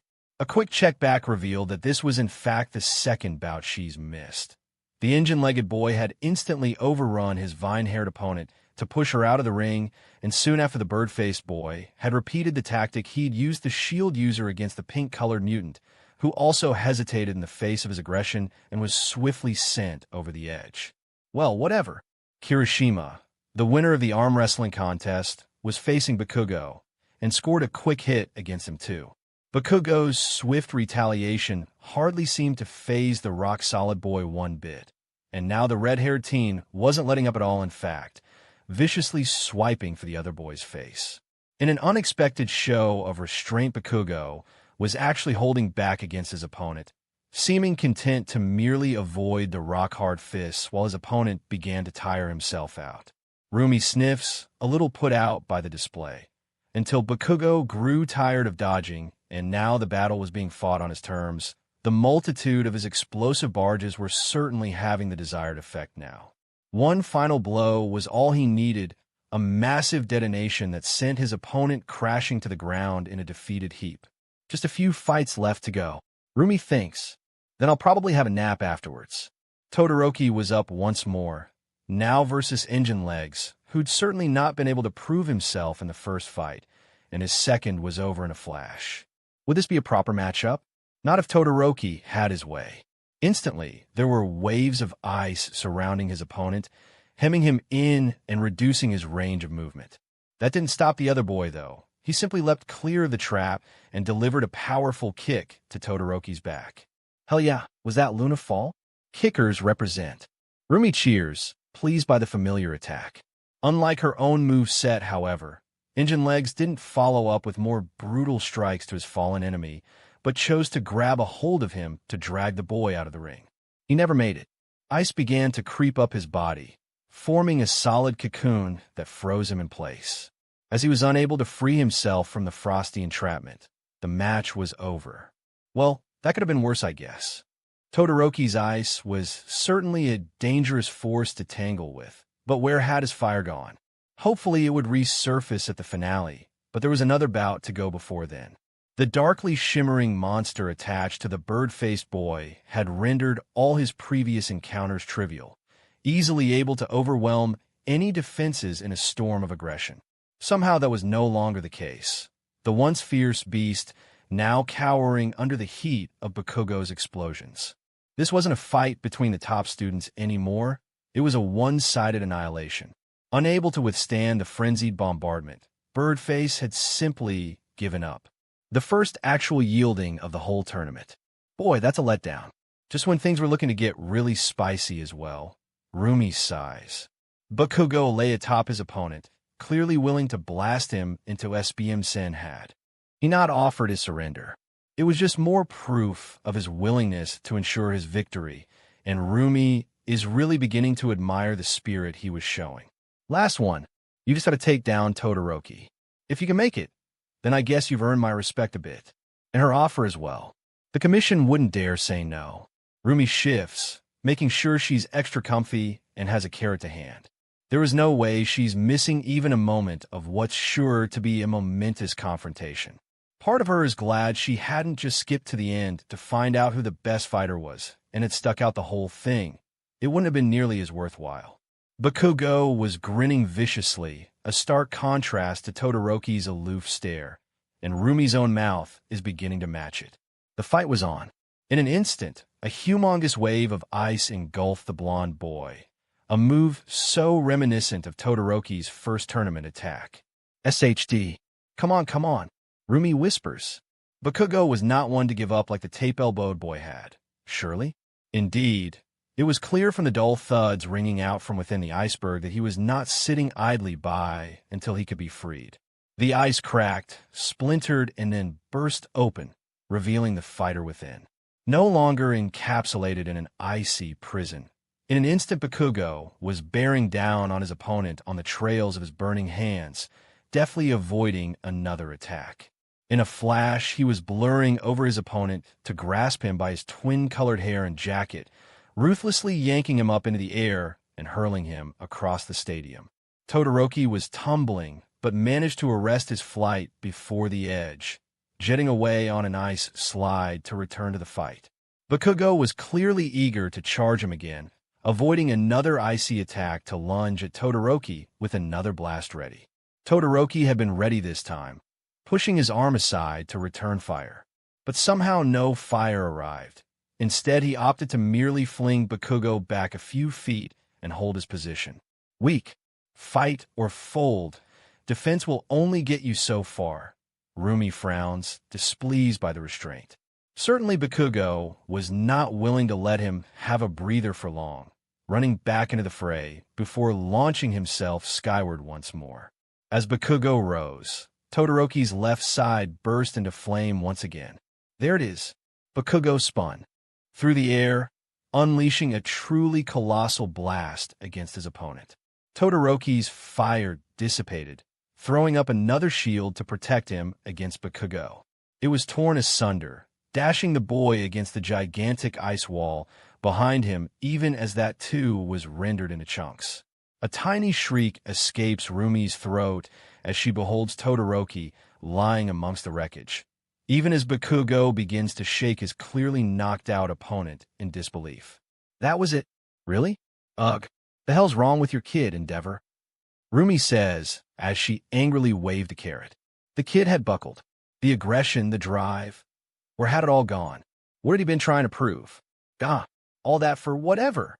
She snarls, tugging at a strand of her long, white hair. It was almost over now, but she still has a lot of thinking to do. Teeth gritted, she stares at the two boys lying unconscious on the stadium floor.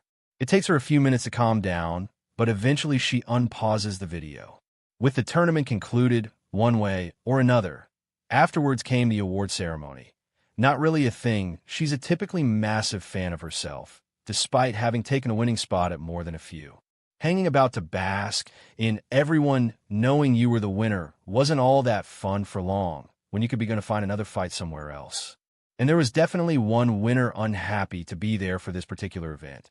Bakugo was writhing upon the podium. He'd actually been physically shackled to, his furious howling audible despite the metal muzzle they'd forced over his face. Even his fellow runners-up look uncomfortable just being near the raving boy. Oh boy, talk about Rabbit. Rumi murmurs as her nose wrinkles in distaste. That's really not a heroic image at all. There was some irony to that statement. She knows that, but it doesn't make it any less true. She sympathizes with him not getting the real deal, all-out fight that she'd certainly been expecting, and having an opponent refuse to give their all was an insult she'd personally resent herself. But his childish, over-the-top reaction to it wasn't really the way to go about it. It was only a school contest, after all. It wasn't like lives were on the line. She gnaws at her bottom lip sourly, staring at him. The fact was that he looked like he was going to be taken Tartarus for a heinous crime any moment instead of having just won the top spot in a pretty prestigious event. Did the boy forget this was all being streamed live to the entire country, the whole world even, or had he just not cared at all how he was showcasing himself to them? All Might arriving to present the winners with their awards was an unexpected enough surprise to cause her to forget Bakugo's temper tantrum for a moment. She'd vaguely heard what she'd taken to be nonsense rumors and gossip about him becoming a teacher at UA or something a while back, but paid it little heed. Seems it has turned out to be true. It was such a weird thought that the number one hero who had spent so much of his time fighting villains and saving lives would suddenly decide to take up a job in education instead, like some C-lister who'd been broken down by too many bad fights. Even so, the symbol of peace was as stalwart-looking as ever as he handed out the medals, gifting each boy with a pat on the back alongside it. Once Bakugo's muzzle was taken off, the blonde boy immediately redoubled his efforts to shout his grievances, utterly refusing to accept his win and the trophy that came with it. All Might had taken it in stride, though, leaving the medal dangling from Bakugo's mouth in a fairly comical sight. And then that was it. The festival, or at least the video, was over. What a roller coaster of emotions it had been, and she suddenly felt a little mentally drained. Dimmin', Rumi mumbles as she finishes her long-forgotten beer. That didn't help at all. She can admit to herself that she'd been rooting for Bakugo a fair bit at the end, begrudgingly impressed by his power and grit. He was definitely strong and mobile and had a hell of a lot of drive to fight while not holding back at all. Those were all great points in his favor, and had that been all there was to it, she'd be sending her selection to the commission in a heartbeat. She could see a lot of herself in him. The love of battle, the will to defeat his enemies entirely without hesitation or holding back one bit. There were limits, though, as she had been so keenly reminded lately. Maybe once he got older, he'd calm down and make a fine hero, possibly even top 10 material. He had the raw talent in spades, and clearly the ego to match. The last few minutes of the event were a real eye-opener, enough to turn a nearly surefire candidate into a dangerous proposition. Did she dare risk choosing him now? While he might not necessarily hinder her much in a fight physically, his power and mobility were there for all to see. There were other ways to be a burden on her. Would he listen to her orders, or just go off on his own? Could she trust his judgment when protecting bystanders? Her own actions could sometimes lead to more damage than was strictly necessary. Generally, to whatever perpetrator, she faced more so than civilian collateral damage, but that led to more and more scrutinizing eyes upon her. She didn't need any more issues to arise as a result of someone under her command not obeying her instructions. He needed to be knocked unconscious to prevent him from attacking someone who clearly had already been defeated. After all, as he was, choosing a temperamental teen with obvious issues was unlikely to help her credibility with the HPSC, and even disregarding that, did she even want to drag around a volatile loose cannon for a week? Not particularly. With as much trouble she had in reining her own fuse in, dealing with a literal bomb waiting to go off was a guaranteed disaster in the making. There were plenty of other students out there, even if they hadn't taken the top spot in the festival. Todoroki was much calmer and just as strong, if not stronger, again, probable top 10 material, if not higher. He'd been holding himself back, though, refusing to use his full strength. Whatever Midoriya had done to push him into using his flames hadn't seemed to last long at all. That was worrisome. Whatever the cause of his strange reluctance was, not giving your all as a hero wasn't just an insult to the profession. It could prove dangerous as well. If he didn't step up, he'd be stepped on. His ice was a versatile and incredible ability, no doubt about that. But was it enough that he could afford to use it exclusively? No. Villains would take advantage of any hesitation or opportunity, and lives could be lost as a result. Plus, there was the fact that he was Endeavor's son. The way his dad had loomed over his fights, shouting and waving, is just another sign that there are some domestic problems that she has no interest in getting involved with. Whatever blowback might arise from their family squabbles, it was their concern and not hers. She knew Endeavor. There was no doubt he'd see her taking on his son as getting involved. And while that might result in a fight she'd be more than happy to take on, that would be another blow to her reputation with the Safety Commission again. Instead, there were other options like Tokoyami, whose quirk was pretty adaptable and strong, repelling most attacks leveled against it with ease. Maybe he wouldn't be so bad. He was a fellow mutant even.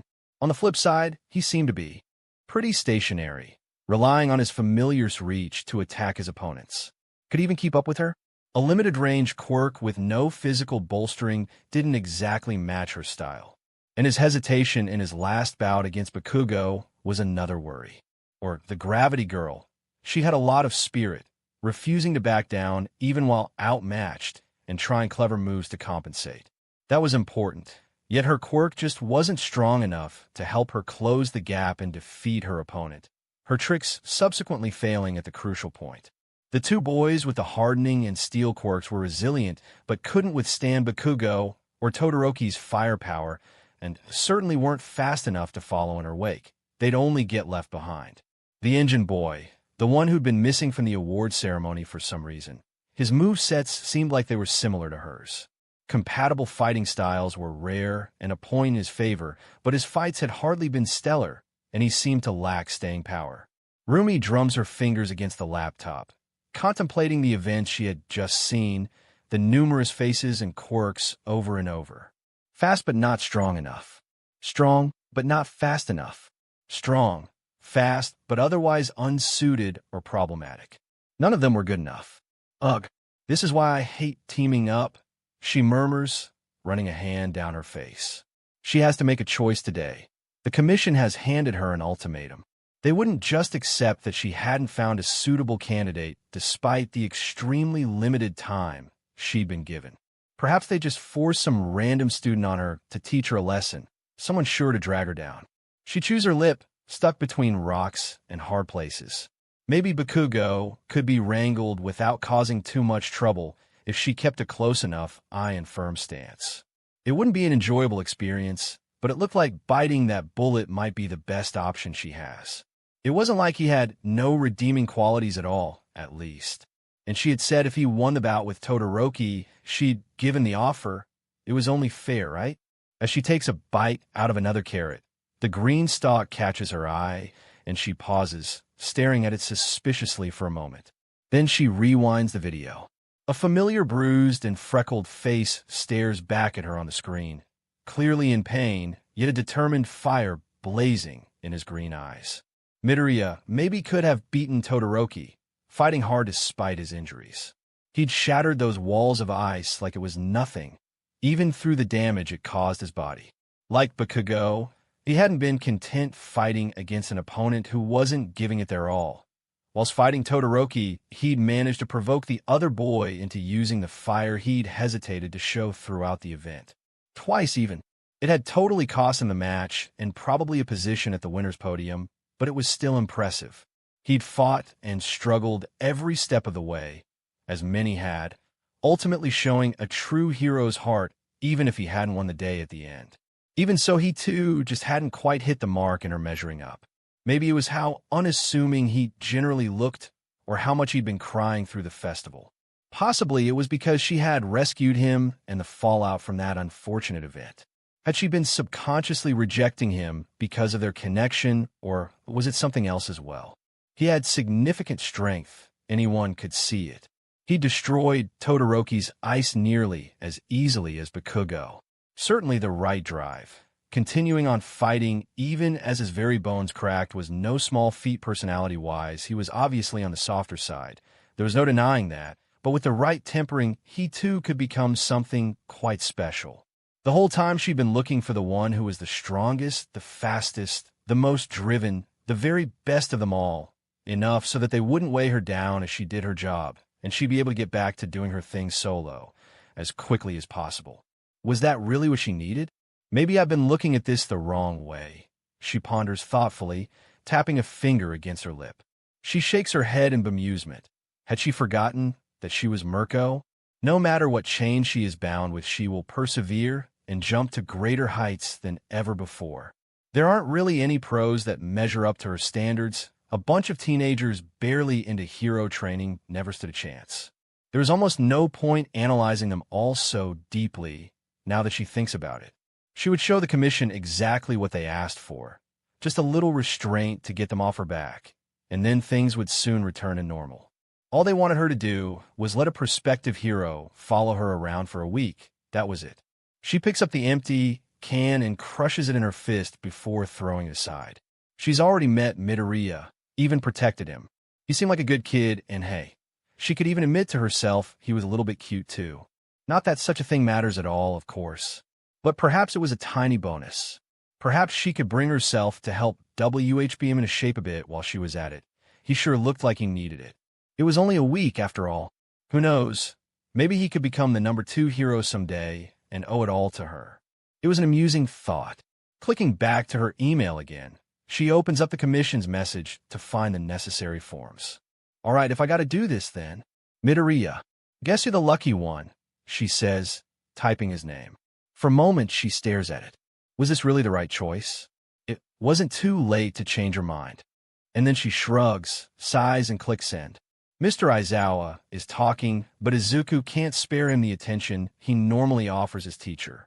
Instead, he is fixed by the words projected onto the blackboard, his thoughts going by so fast they almost seem to blur together. He can see it there at the very bottom, his own name, and alongside it a marker. He's been chosen to intern with someone. Sure, it's nothing like Todoroki or Kakin, their names sitting at the top with offers in the literal thousands. But it was one more than he'd been able to bring himself to dare hope for internally. Distantly, he hears Mineta talking in his ear, but he is so focused that the words simply bounce off him. Had a genuine pro-hero actually asked for him? It couldn't be. Maybe this was a ruse of some kind by Mr. Aizawa? Not even his occasionally underhanded teacher was that cruel, surely. And if he wasn't, then who was it that had made the request? Death Arms? Thunder Spike? So many names flit through his mind as he smiles ear to ear. Midnight's sultry voice barely pierces his frantic thoughts. He glances up at his other teacher, who'd entered at some point, reluctantly abandoning his mental list. Speaking of names, of course, he'll need one of his own as well. He's come up with so many as a child, but of course they were all born from his favorite hero's own. Though at the time he'd never dreamed he would one day possess All Might's quirk, he was now being prepared to take the symbol of peace's place. Did that give him the right to take up his mantle as well? It didn't feel like he'd earned that honor. Perhaps he never would. All Might was a true legend, the greatest hero there ever was. To truly reach his level seemed impossible, a dream he'd always yearned for and never touch. No, he'd need his own identity, inviting too much. Comparison between him and All Might could risk suspicions being drawn into one for all. Better to let it lie. He muses and mulls over the matter, though nothing seems to fit. At least he isn't the only one having a tough time of it, judging by the furrowed brows and murmurings of many of his classmates. Even so, they gradually present their own choices, albeit some a little more inspired than others, and he happily cheers them on as his fingers drum against the desk. He glances around for a moment, and his eyes catch on his brown-haired classmate, the newly announced Uravity. It is a fitting match. pairing well to give her a cute and approachable vibe. He definitely approves. As he watches her return to her seat, a memory comes to him, an event that almost seemed an age and yet was barely a few weeks past. Of course, there really is only one choice. It's gotta be this. Izuku thinks as he writes it down proudly, taking care with his still not quite healed fingers. His confidence rises as he walks up to present his new title. He can see the surprise and confusion in the eyes of his fellow heroes in training and knows what they are all thinking. Who would willingly call themselves after a demeaning nickname? He stares out at the class, taking in Uraraka's beaming smile and also Kaken's surprised scowl. Two diametrically opposed expressions, and yet both somehow fill him with pleased satisfaction. He can't help but give a nervous smile as he explains his choice. Once it had been just another bullet in Kaken's personal insult arsenal, a constant reminder that he was clumsy, quirkless, and would never amount to anything, that he'd never become the hero he'd always wanted to be. Now, as a point of pride, he was proving that those who doubted him had been wrong, that the choice to hold on to that fervent, distant wish even in his darkest moments had been the right one. He could do it. He wouldn't bear his mentor's name, but he'd do his damnedest to embody his spirit, so that one day those who had nothing could look upon him and let their eyes widen with wonder, their minds race with inspiration, their hearts beat full of joy. And they too would be free to chase their own dreams, just as he had. He trembles as Mr. Aizawa hands him a piece of paper, though whether it's a side effect of the exercise he's performing or his nervous anticipation, he's not entirely sure. In truth, it doesn't really matter who sent the offer. His gratitude at someone asking for him specifically would be no lesser if they were amongst the lowest ranking of professional heroes. Even so, knowing that doesn't fully ease his strange apprehension. He breathes deeply for a moment, and then as quickly as opening a present, or perhaps ripping off a bandage, he looks down at it. Green eyes widen in numb befuddlement. Mr. Midoriya, I am pleased to inform you that you have been offered the opportunity to be mentored by Ms. Usugiyama, also known as the Rabbit Hero Mirko, for your upcoming first-year professional hero internship.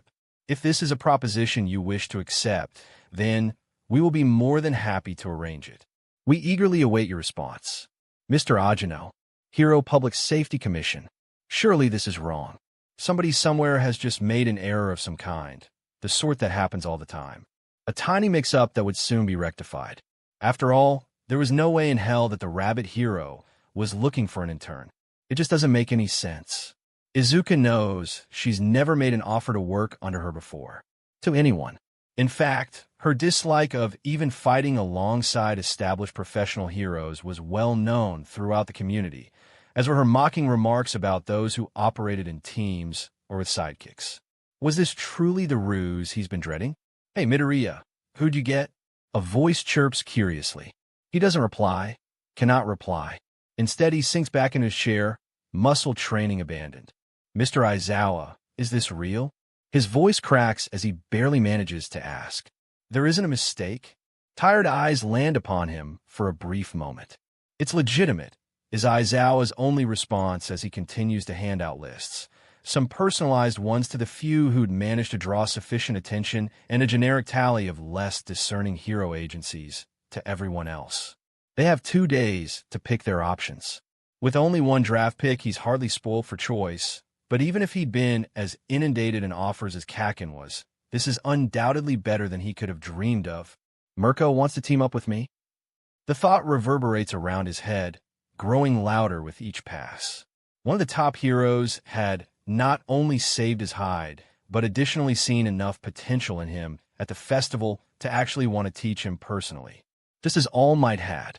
Even now, it remains somewhat hard to believe. He cannot help but still fear that one day he will suddenly discover it has all been a fantasy, that Kaken had been right, and he would always be nothing but a quirkless nobody. He pinches himself, just in case. The classroom does not shift into his bedroom. The markings on the paper do not change. A joyous yelp burbles within his throat, and he fights hard to keep it from escaping. Had Mirko remembered him? It was amazing to think that she'd even watched the festival, let alone viewed his less-than-stellar performance as being worthy of her time. Surely only the winner would have been enough for her. He chances a peek at Kakin, but the surly blonde's back is obscuring the massive list he's been given. All around him, his classmates' voices ring out, eager to use their break by discussing who had picked them or who they in turn would pick. Hey, Deku? Deku. This time a new voice, one accompanied by 2 fingers tapping his shoulder. He glances up at the round, pink-cheeked face of his friend. Are you all right? She asks, eyeing him with a little concern. Izuku wills a tear to not fall from his eye and doesn't quite succeed. Why yes, I'm all right, Uraraka. Just feeling grateful, that's all.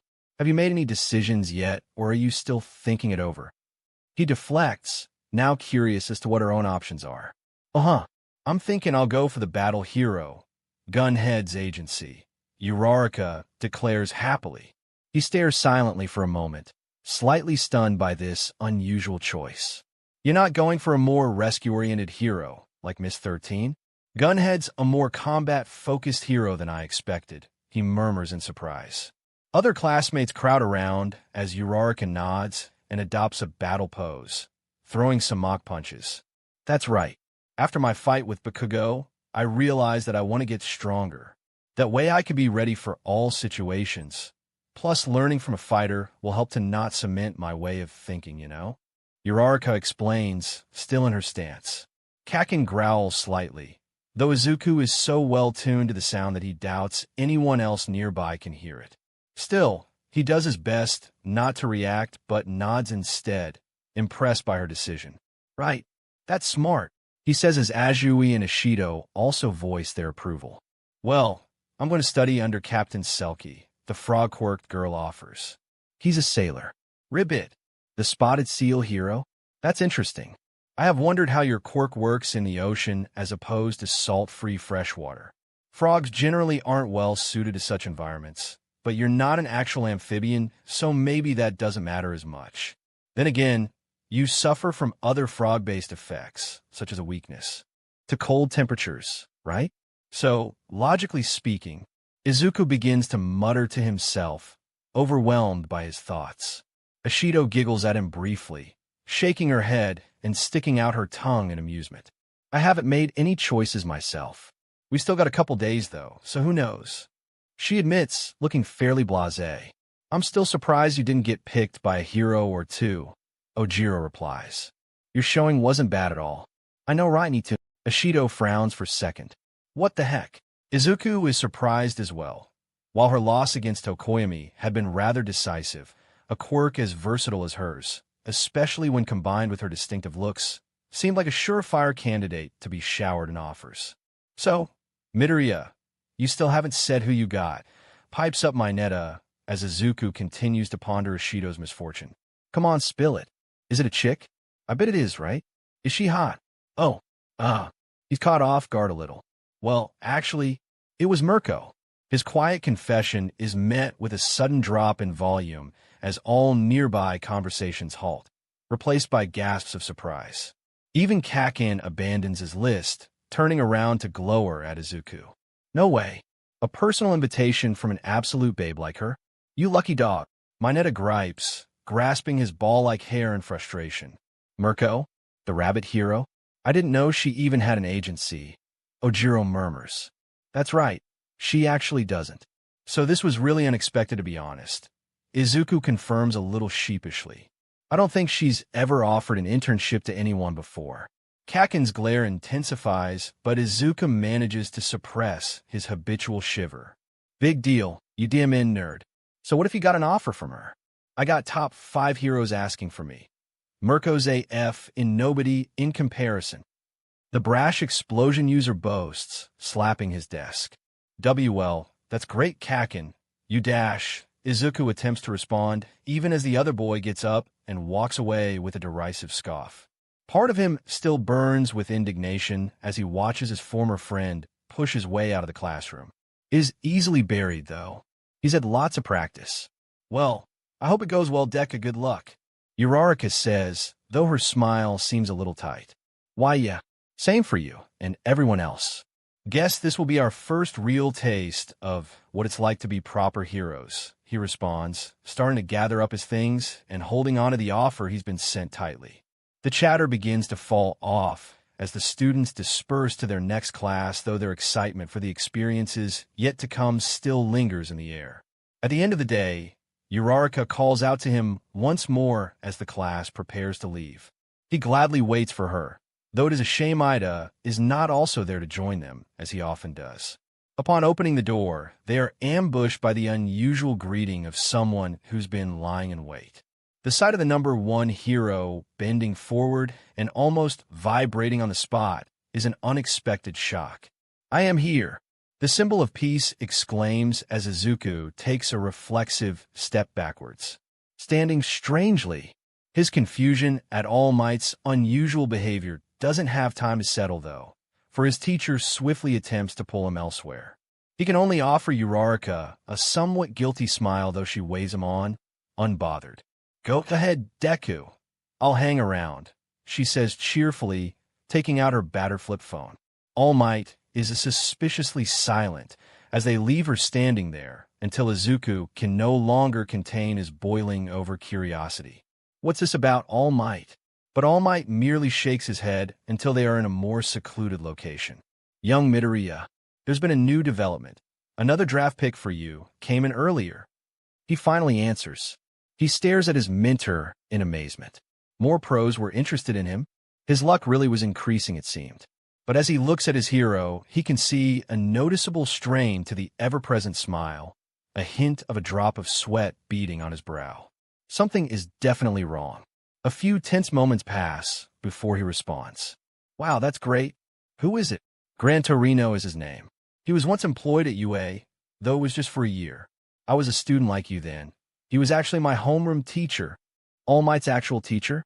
That's crazy. What incredible insights could such a hero be able to offer, having taught the number one himself? Izuku thinks, desperately trying to picture such a man. In fact, he is so wrapped up in his imagination that he almost misses All Might's next statement. Also, he knows about One for All. Izuku freezes, staring at him with wide eyes. "That could be why he's seeking after you, even." "He does? How?" "You've never mentioned him before," Izuku says in disbelief. "I may have forgotten about him a little. He was good friends with the user of One for All before me, but retired quite some time ago. We've not really kept in touch, but I did send him a letter recently." Strange though All Might practically bowed before him had been, it was nothing compared to the sight of him literally shaking with fear, beating his own body in a futile attempt to quell his shivering. Perhaps that prompted him to watch the festival, and he decided to send the offer because he thought my training wasn't good enough. I can't believe he sent it under his old hero name. It's so scary. Scary. What manner of demon had All Might's teacher been that the mere thought of him put the strongest man into the world in such a state? "WL, here's his address. If you're sure you want to go for him." All Might gingerly proffers him a piece of paper. Thanks, All Might," Izuku says as he takes it from the still shaking fingers. "But I've already submitted my choice to Mr. Aizawa." "Ah, yes. Your other offer was for Mirko, was it not?" All Might exclaims. His smile returns to its normal state, all fear promptly forgotten as Izuku nods. A rather spirited young hero, that one. I must confess I was surprised to hear that a request for a student was placed under her name. A sign of maturity, perhaps. In any case, I'm sure she will be an interesting hero to intern for. I sure hope so. It's a great opportunity. Though I'm sad to miss out on learning from your former teacher, too, Izuku admits, frowning just a little. All Might rubs the back of his head, his grin edging back into a grimace. "To be frank, kid, you probably aren't missing out on a lot by not going. Gran Torino was not the most patient of teachers, if I'm honest, and I doubt he's mellowed with age. If you think Aizawa can be rough sometimes, who boy. Anyway, good luck. Oh, before I forget, your costume's been fixed up too, so make sure to grab it." "Right, thanks All Might." Izuku smiles as the symbol of peace waves him off. Even as he returns to meet up with Uraraka again, he can't help but wonder, if the offer had come before he'd submitted his choice, would he have made the same decision? A high-ranking hero who personally saved me, plus is also super pretty and incredibly strong, Not to mention, I might be the first person she's ever wanted to team up with, or an old man I've somehow never heard of but seems to scare the pants off even All Might himself. Okay, you probably still would. Civilians are constantly staring at them as the group clusters together at the station. Such attention has been becoming more and more commonplace, but is definitely still a little nerve-inducing. Mr. Aizawa seems unperturbed by the growing crowd admiring them as he explains the process they need to follow. Izuku listens intently, though his sweaty fingers are struggling to grip his costume case. This is it. In just a few moments, he'll be on a bullet train all the way to Hiroshima Prefecture. Then he'll meet up with one of his idols for his first real mission as a hero in training. Izuku licks his lips, nerves once again rising up. Is he really ready for this? I can do it. I got through the All-American Dream Plan, the entrance exam, the grocery store incident, the USJ attack, and the sports festival. Can't keep doubting myself after all that. Still, he'll be away from home for a whole week, a fact that had his mother bursting into tears when he'd revealed it to her. In fact, it seems like she's been doing that a lot more lately, constantly half proud of his achievements and half terrified of the events that have been occurring. He'd barely managed to assure her that he'd be safe with such a highly ranked hero. After all, the more prominent the pro, the more danger they were in, she'd argued. Only his sincere promise that he'd be as careful as possible had eased her fears enough to let him go. He hopes he can keep to his word. Mr. Aizawa soon finishes his explanation and gives them a swift dismissal, so his classmates begin to head off to their respective trains. He catches sight of Ida breaking free of the group in a brisk march. "Ida, wait up," he calls out, taking a few steps after him, Uraraka in tow. Their friend stops, his broad back standing as still as a statue. The attack on Ingenium. It's clear it weighs heavily upon Ida, despite his efforts not to show it. His stiff formality seems more pronounced than ever, and Izuku fears that he might be drifting down treacherous paths. Is it his place to intervene? He's not sure. All he can do is reach out a hand and hope Ida will take it. If we need to talk, we'll listen. That's what friends are for. Izuku reminds him as Uraraka echoes the sentiment. For a moment, there is no response until Ida finally turns to face them. He's smiling as though nothing is wrong, but his eyes are colder than Izuku has ever seen them before, dark and foreboding. Of course, the words leave a sinking feeling growing within Izuku's heart as Ida stalks off, vanishing into the crowd. "Deku, I'm getting kind of worried about him," Uraraka whispers at his side. "Me too," Izuku admits. "But what can we do? We just have to trust he'll open up to us at some point." "I guess so. It's just so sad, though. His brother didn't deserve that. I can't even imagine." Uraraka breaks off, looking down at the ground, a few teardrops spilling against the asphalt. Izuku's fingers tighten around his costume case. No one deserves it. The thought that the hero killer is still at large is a chilling one. How anyone could be so evil is beyond him. To deliberately target those who seek to do good in this world. Even so, there seems little more they can do to ease their friend's pain at the moment. I'm sure Stain will be caught and brought to justice soon. Come on, we don't want to miss our trains. You're off the mainland, right? He sighs, trying to return to the topic at hand. Uraraka takes the bait, cheering up a little as they resume walking. "Oh, that's right, I'm going to Shikoku," she explains with a sniff. "It'll be my first time leaving Honshu, so I'm a little nervous, but this is me trying new experiences after all. You're not going to be that far from me then, relatively speaking. It'll be a long trip, though," Izuku says. He's not exactly thrilled for the journey itself, but he knows he'll just have to get used to it. Disasters can happen anywhere, and heroes need to be able to respond and aid those affected no matter how far away they are. "Hope you remember to charge your phone," Uraraka replies and giggles as he frantically checks, just in case. "Aha, I did, thank goodness." "All right, Uraraka, this is my train. Talk to you soon," he asks as the train doors begin to open. "Sure thing, Deku. See you later." Uraraka waves him goodbye as she jogs off to catch her own train. He settles into a seat, and before long the scenery is rushing past him, taking him towards the next stage of his journey of becoming a professional hero. The address he'd been given is thankfully not too far from the station, just your average, not overly noticeable apartment block. The door is electronically locked and appears fairly heavy-duty, though a determined villain would probably be able to break it down quickly enough.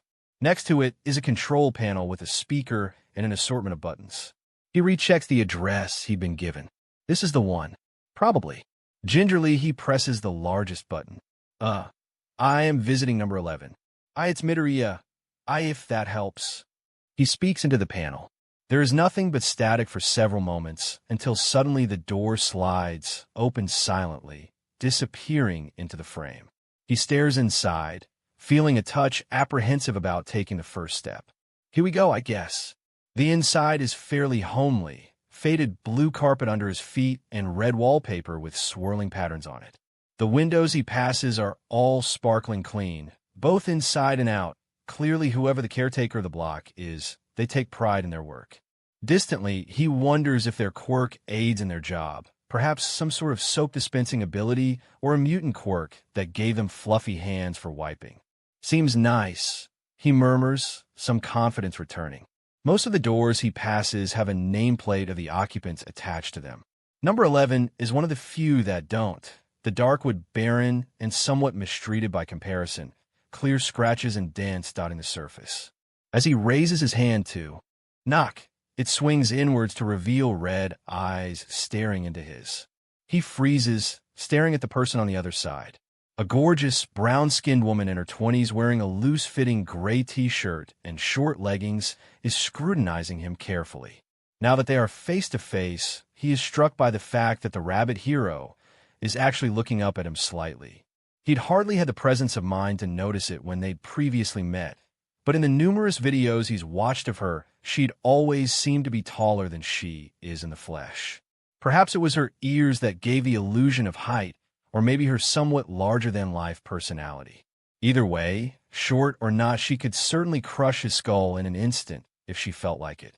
Somehow the thought wasn't as terrifying as it ought to be. Well, you gonna stand there forever?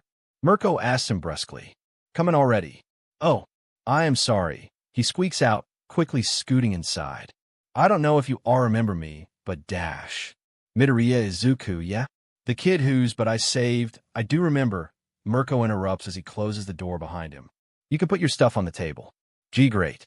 Thanks for having me, Miss Mirko, Izuku says, placing his costume case atop the small wooden table. He glances around, quickly noticing just how Spartan the hero's home is compared to the outside complex. The walls are painted a simple off-white, and besides the table and 3 accompanying wooden chairs, there's not much in the way of furniture here outside of a small kitchen area that's little more than a sink, a sideboard with some cupboards above it, and a fridge. Further along the hallway are several closed doors, though one is ajar enough to show a decently sized room, with quite a lot of rather worn-looking training equipment scattered. Within, in fact, the only real personal touch he can see are a few framed photographs on a wall opposite the kitchen.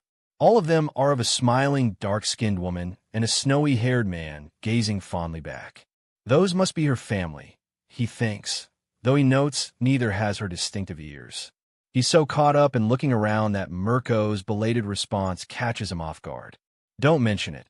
Mirko's face is an impassive mask as she speaks. I'm just going to be straight with you, Midoriya. I don't really want you to be here. His eyes widen in shock as he stares at her, and his heart sinks. It had been a mistake after all then. Why you don't? But WH-. Actually, it's more like I don't want anyone to be here. She interrupts once again.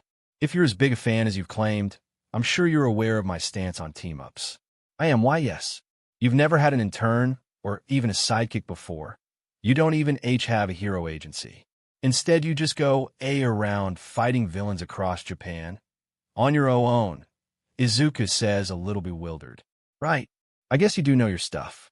You see, the Hero Public Safety Commission asked me to sign up to their little program, and sadly, I wasn't in a position to decline, Mirko explains.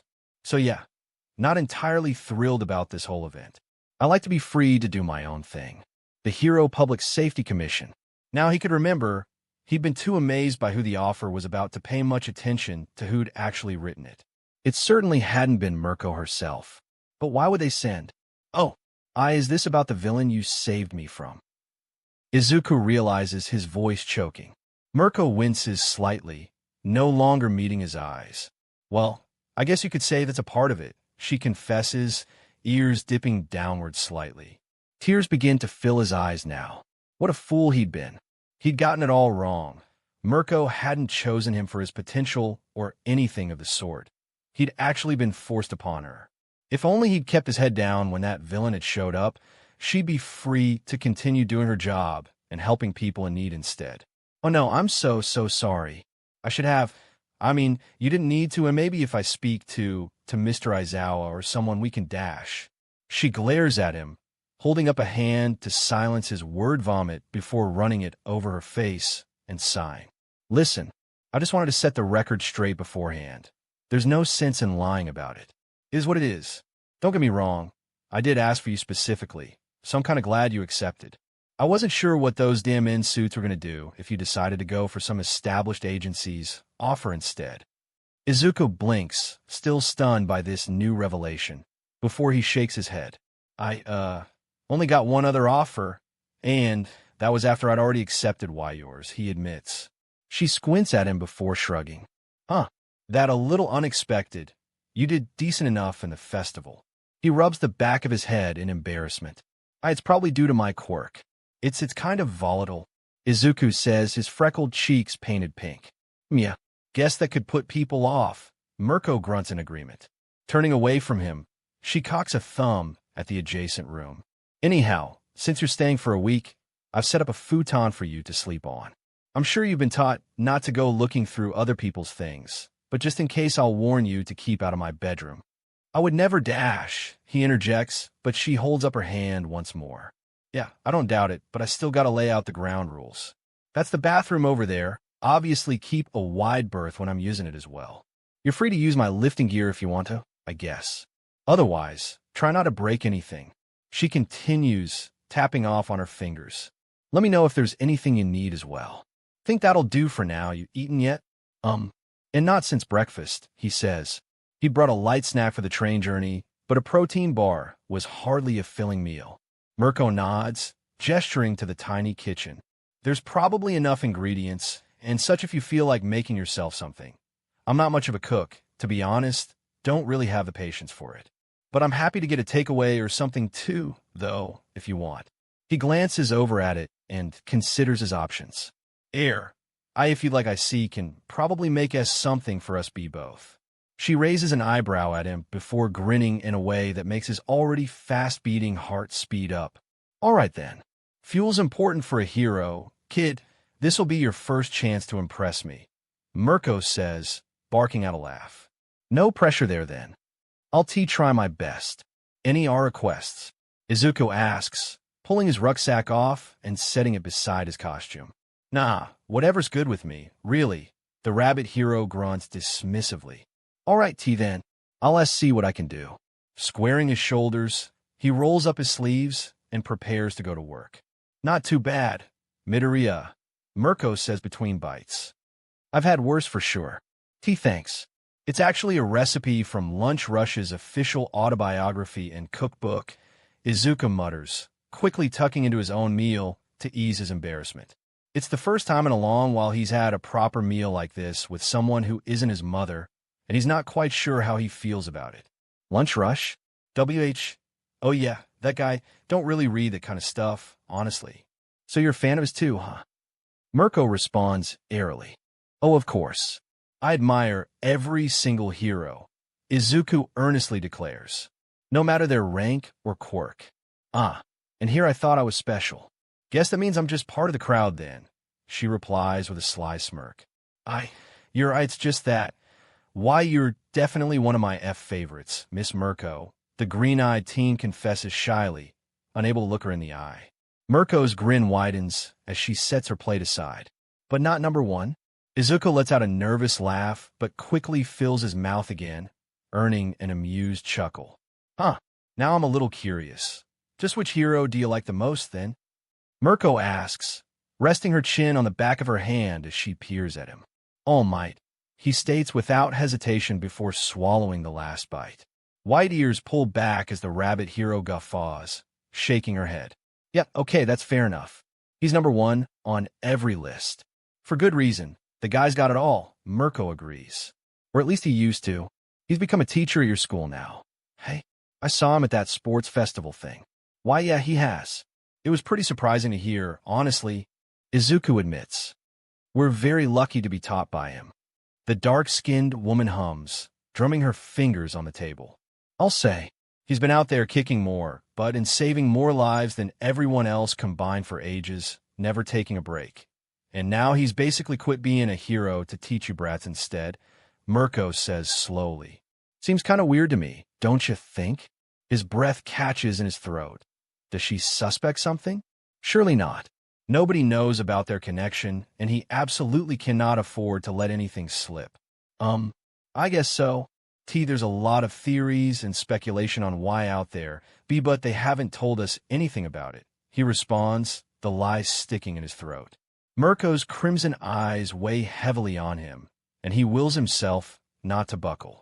After a few tense moments, she merely shrugs and pushes her chair back. Guess they wouldn't. Probably a good reason for it anyhow, she declares, grabbing both their plates to put into the sink. Izuku breathes a sigh of relief, admiring the sway of her long hair as Mirko casually cleans the dishes and stacks them on the sideboard.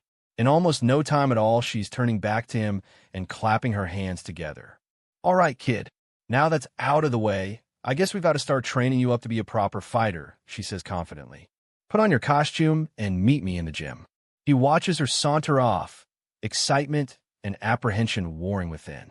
By the time he's taken out his new and ostensibly improved costume and wriggled his way into it, Mirko is already waiting for him in her own hero garb.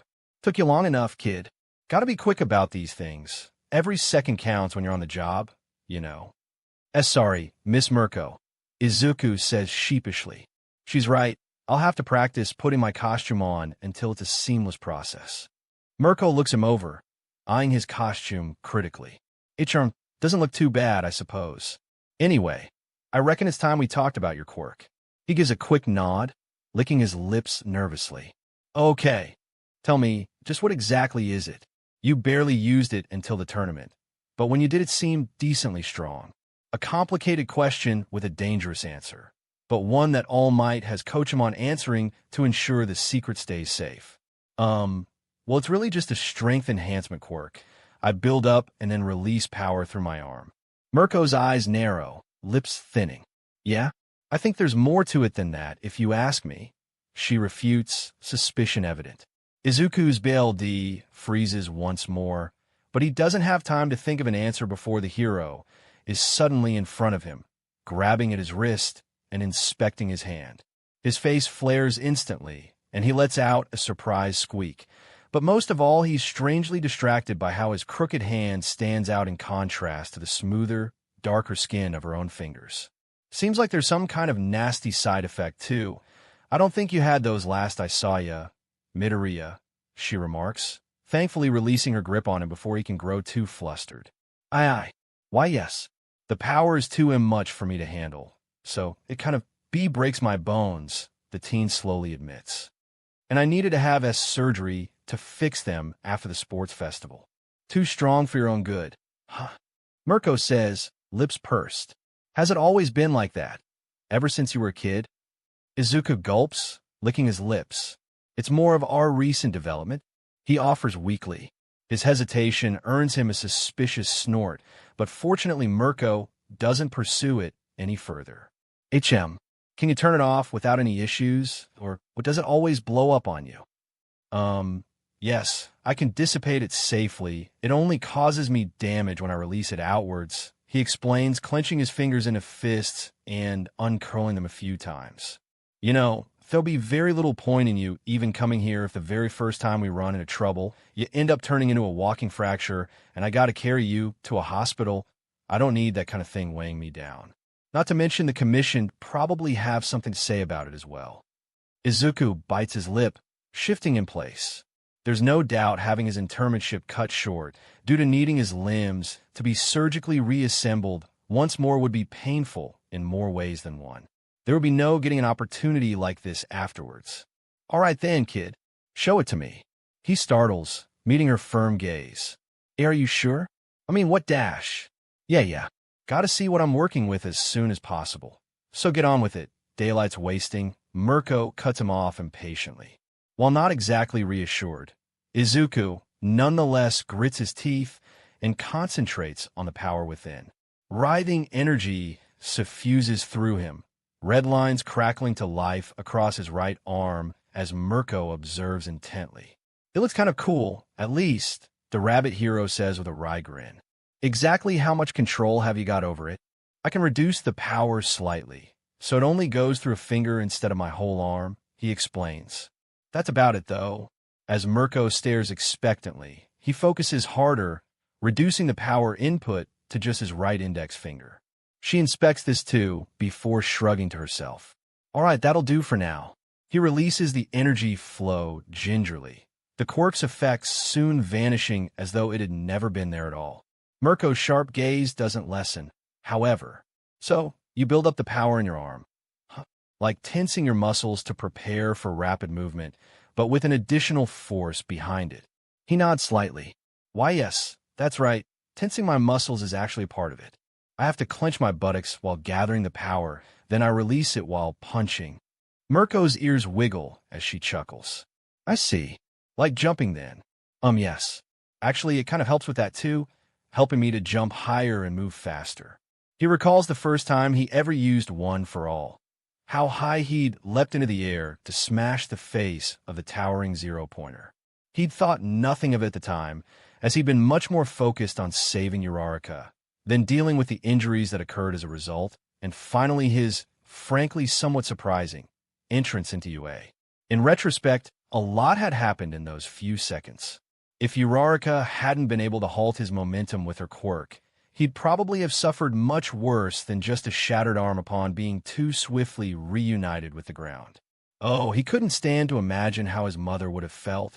Mirko purses her lips, shifting in place slightly as she muses on his answer for a few moments. Is that so? We'll put that aside for now, since we ought to do some physical work while we're here. You know the basics of warming your body up and such, right? Yep. Izuku nods eagerly, happy to be distracted from his morbid thoughts. Good, then get on with it, Mirko tells him. The Rabbit Hero watches him impassively as he stretches his body out and limbers up for the training session. And when he indicates he's sufficiently ready to begin, she indicates a distinctly battered-looking training dummy. Okay, now I want you to hit this. Give it your best shot, but no quirk just yet, naturally. It's a simple enough request, so he stands before it and pulls back for his most powerful, non-one-for-all, smash, swiftly impacting against the face of the dummy. His glance through his mentor garners no reaction beyond an unimpressed blink, so he follows up with a few more jabs to the chest and shoulders. Why even bother with all the punching, anyhow? Kicking's better, Mirko questions. Izuku halts mid-swing to stare at her in confusion for several moments, prompting the hero to roll her eyes at his vacant expression. A kick's 5 times stronger than a punch, you know, she says dryly. All Might always punches, so I... He trails off as Mirko adopts her own baffled look. What's that got to do with anything?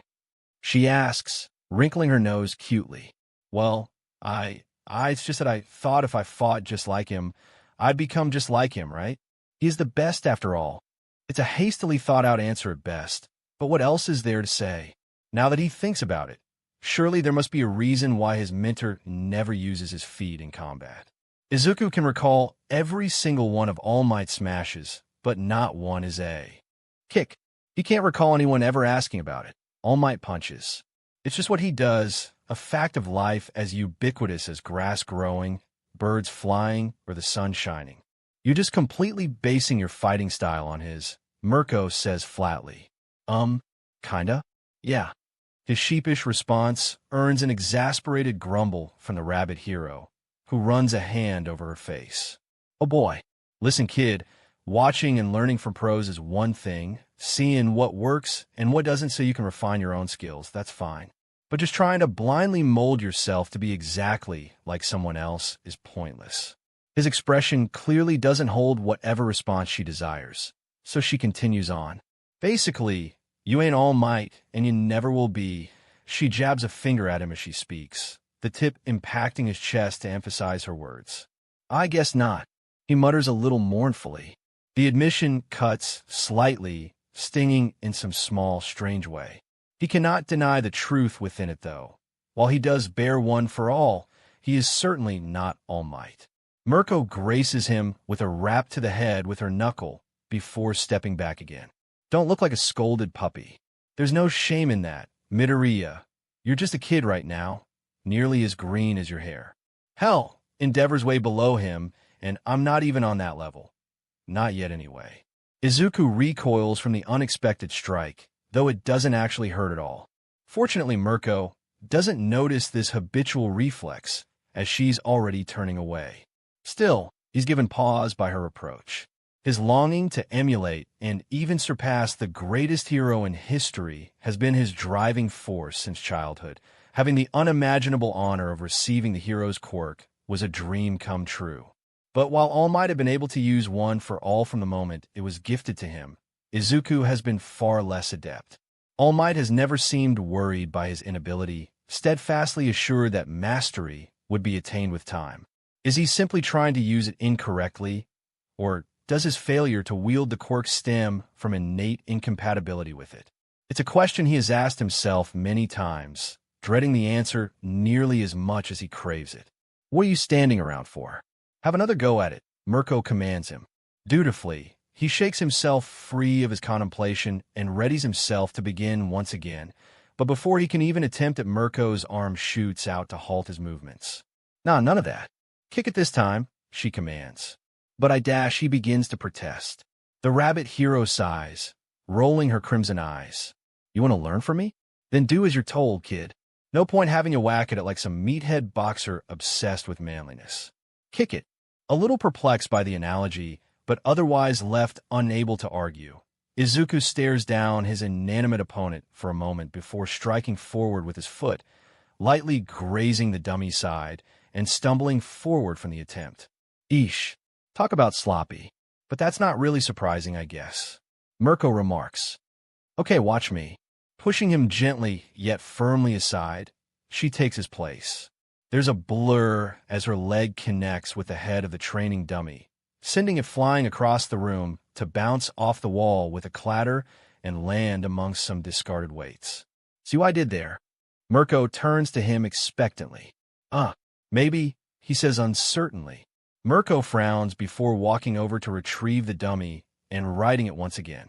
Pay more attention this time, she states, delivering another solid blow that causes the dummy to rock backwards and then crash to the ground. How about that? It's still very fast, Izuku mumbles. Her rabbit ears twitch in annoyance as she pulls a hand across her face. Fine, I'll just say it then, she wearily states. Accuracy, speed, power, balance. Those are the 4 pillars of a good kick. You nearly missed the dummy because of a lack of accuracy. Then you lost your footing cause of a lack of balance. Also, you're standing the wrong way. She gestures again for him to stand before the dummy. Have a few more goes, and I'll try to correct you, I guess. It's hardly the most helpful lesson plan he's been offered before, but then, All Might himself didn't exactly have a comprehensive guide ready for him. So it's not quite something he's unused to either. Each strike he performs against the dummy is keenly observed and harshly critiqued by the Rabbit Hero. Still, with enough repetition, there's surely progress beginning to be achieved. His stance becomes firmer, his kicks are faster, and before long the dummy is shuddering from a few well-placed blows. After a while, Mirko holds up a hand and he halts, gratefully accepting the bottle of water she proffers him and taking a deep swig. All right, you got the basics down now, more or less anyhow. If you can keep all that in your mind, then you should be able to hold your own in a fight, provided you can actually use your quirk. That's what we've got to figure out right now. So, first you build up your power, and then you push it out when you punch. That's simple enough, but doing so causes damage to you where you push it out from. Then you end up with broken bones, which is obviously not ideal. She purses her lips as she takes a moment to think, before snapping her fingers and pointing at him. Hang on. You can change the flow of the quirk through your body, right? Earlier you showed me it being all glowy from your arm to your finger. I'm guessing you can move it wherever you want, right? Well, I've only ever directed it through my arm, he responds. But it's not hard to focus it into my finger that allows me to shoot out airwaves instead. My point is, if you can compress it into one area, can't you also do the opposite as well? Izuku blinks, furrowing his brow. I don't know. Why would that dash? His eyes widen as it suddenly hits him. Of course, if I spread it out a little more instead of trying to force it all out at once, there's more surface area to withstand the energy. It's as if instead of tipping liquid into a tall, thin glass, I'm actually pouring it into a much wider, shallower pan. The vessel doesn't overflow anymore. He continues to mutter to himself on the subject, totally oblivious to the rabbit hero's hand being waved in front of his face. Okay, enough of the motor mouth, she interjects brusquely. Try actually putting it into practice. Izuku swallows apprehensively, but gives a firm nod. I've just got to bring out the power slowly across my body. No sudden bursts. Bit by bit, the dormant power of one for all reawakens, steadily filling his body with energy. I think it's working, he murmurs. After a minute, he's being wreathed with energy all over. The sensation is somewhat different to how it normally is when concentrated into his arm, the tingling feeling much more muted. Great. Now see if your bones can handle it, Mirko says. The somewhat callous words draw a bead of sweat to Izuku's brow, but he can't refuse her. Gingerly, he stands in front of the dummy once again, taking a deep breath to prepare himself. Today, he's either started the first true steps towards being a hero, or is once again putting himself further behind his peers. Adrenaline surges within his veins as he brings a punishing smash against the dummy. The power of one for all courses through him and collides with his foe to send it hurtling away from him in an explosive burst of energy. Izuku stares at the fallen dummy, and then his outstretched fist with awe. There's no pain, only the constant thrum of his quirk still emanating within. I did it, he exclaims in delight, practically dancing with relief. It's not broken. Mirko graces him with an amused smirk. Good work, Midoriya. But don't pat yourself on the back too hard. I'm pretty sure most 10-year-olds have had more control than you for years, she tells him. You're not done yet, so try again. And no more punching. Izuku forces himself to calm down, wiping away a few tears of joy that had escaped his eyes. Collected once more, he returns the training dummy back to its position and retakes his stance before it. His subsequent attacks are the same. His body is filled with the power that was once All Might's, but is just barely held in check. Mirko had been right. The power and speed his kicks had been lacking before were now made up for in spades comparatively, each one devastating against the training dummy. Think that's enough for today, kid? Mirko eventually says. You look kind of sweaty. Probably ought to go have a quick shower while I order some grub for us. He stops in place before nodding. While he could certainly keep going, there's no denying he's a little tired by now. Continuing until he's completely drained would probably not serve him well the following day. Is Chinese all right with you? Mirko asks.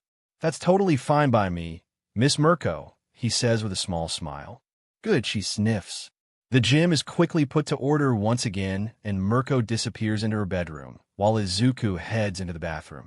It's a cramped, totally blank space, no decorative tiles, or any markings to break up the endless white. A towel is already awaiting him on the rack next to the shower. As he strips off his hero costume, a sense of unease begins to fill him. He's naked and vulnerable in a stranger's home. After all, not that he's worried, of course. There's no chance Mirko will enter while he's in here or anything, but it's certainly a strange thing to wrap his head around. I guess it's probably pretty weird for her too, having me here. She's a pretty private person, so opening up her home to someone like that, especially when it's not her choice, must be kind of uncomfortable. He'd have to make extra sure not to cross any boundaries. He cleans up and dries off as quickly as he can, though emerging from the bathroom clad in just a towel hardly helps his anxiousness. Still, Mirko is nowhere to be seen, so he steps into the guest bedroom and redresses himself in his school uniform. He picks up his phone and checks to see if he's gotten any messages. He smiles when he sees there's a handful from Uraraka, plus a couple from a few other classmates like Mineta and Kaminari, though there's sadly been no word from Ida. Predictably, while Uraraka excitedly asks how his first day's been and gushes about her own experiences so far, Mineta and Kaminari are far more interested in Mirko rather than Izuku's actual training. Izuku sends them all replies, but soon is left contemplating his speedster friend. His silence and reticent behavior lately definitely is becoming concerning. It feels a little early to bother him about it, but perhaps tomorrow he'll reach out to him, just in case. "You done yet?" Mirko calls through the door. Yes, I'm on my way," he replies, coming out to rejoin her. Mirko has also removed her costume, and he has to force himself not to stare at her now that she's dressed in a white tank top and pajama bottoms with little brown bunnies dotted along them, with more caramel skin on display than he should really be looking at. It's not entirely helped by her cool gaze either, eyebrow arching as though daring him to comment. When Izuku doesn't say anything but merely shuffles meekly in place, she relents. "I've picked up the food already, so let's eat." The pair sit down at the table, where Mirko has spread out the assortment of steaming dishes. The meal is enjoyable, though slightly quieter and more awkward than the ones he's used to, and before long they eat their fill, putting away the leftovers. Mirko stretches, eyeing him up. "How was that? Not quite as fancy as your home-cooked stuff, but tasty enough, she asks as they put away the leftovers and dispose of the containers. "Yes, it was, Miss Mirko. Thanks for the meal," he agrees. "Don't mention it. Anyhow, it's getting late. You ready to get some shut-eye?" He nods. "I've got to call my mom first, but yeah. She'd certainly want to hear how his first day had gone." "Good. You're still young and need the rest. Likely a busy day tomorrow. We'll start early." Izuku smiles brightly. "Have a good night, Miss Mirko," he says with a bow. Mirko's face wrinkles as though she's not quite sure what to say before she briefly shrugs. "Yeah, same," she replies before walking off to her bedroom. Returning to his own room, he fishes his phone from his pocket before slipping into the futon laid out for him and quickly calling his mother. It's not long at all before she answers. "Honey," she says eagerly. "Hi, Mom," he replies, smiling slightly to himself. "Everything all right back home?" There's a click of a tongue, and he can practically hear her hand waving dismissively. "Oh, it's quite normal here. This afternoon, Mr. Hideyoshi accidentally tripped and spilled coffee all over himself. Oh, and Miss Mirko mentioned there may have been some kind of incident or something on the other side of town earlier today as well, but I'm not sure what happened exactly. Nothing that interesting, I think. But enough about that. I'd much rather hear about your day, Izuku." He makes a mental note to see if he can find out what the incident was, just in case a hero was involved. "It's been great," he gushes. "We've mostly been doing a lot of training today. It's been pretty tiring, and I'm a little sore, but I'm making good progress so far." "I'm glad to hear it," his mother says warmly. "So, you've been learning a lot then?" "Yep. Miss Mirko's helped me get a much better grip on my quirk. I actually managed to use it properly without hurting myself." His mother lets out a relieved sigh at the news. "I can't tell you how grateful I am to hear that," she admits. "I knew you were going to be in good hands. After all, she protected you from that awful, awful man, but still." He recalls how distraught she had been after both the attack by the sludge villain on him and Kakin and the robbery. Her worries were only worsened even further by the USJ invasion. Part of him can't help but be guilty at the stress he's undoubtedly giving her by choosing such a dangerous path. But being a hero is his calling. "I can't help but worry, letting students go out into the field so early. You're still inexperienced after all. Don't overdo it, okay? Stay safe, sweetie." It's very unlikely he'll be at any risk throughout the week, not with one of the most powerful heroes in the country watching over him. But even so, he'll be sure to take extra care for her sake. "I know, Mom. It's going to be all right, I promise. We're all being watched over by professional heroes. I got to get some sleep. Love you." "I love you too, Izuku. Good night." Izuku hangs up the phone and considers calling All Might to let him know that he's finally made headway, that his quirk hadn't been wasted on a complete failure after all. But it passes after a moment. After all, the #1 hero is a busy man, and he'll have plenty of opportunities to show off his newfound success once the internship has concluded. Instead, he simply burrows into his pillow, impatiently awaiting the next morning's light and further progress to come. Izuku opens his eyes to stare up at an unfamiliar ceiling. For a moment, confusion reigns within his mind as he glances around the barren room. There are no All Might posters, no figurines and other memorabilia, but soon reality sets in. He is not in his bed at home, but lying in Mirko's spare room instead. A yawn breaks free as he blearily gropes around for his phone. A brief glance at it reveals it's not yet 8 in the morning. He shakes himself awake and pulls free of the covers. As he pads out into the hallway, faint sounds catch his attention. The door to the gym is ajar, repetitive thumping bass escaping from inside. He knocks on the door hesitantly. "Just come in," the voice of Mirko calls out over the music. Swinging it open, he's greeted by the sight of the Rabbit Hero dressed in a black sports BR and leggings, lying on her back with a lifting bar laden with weights being hefted above her. Izuku's mouth is suddenly dry as he watches her toned arms push and pull against it with seemingly little effort. "You're finally up, good.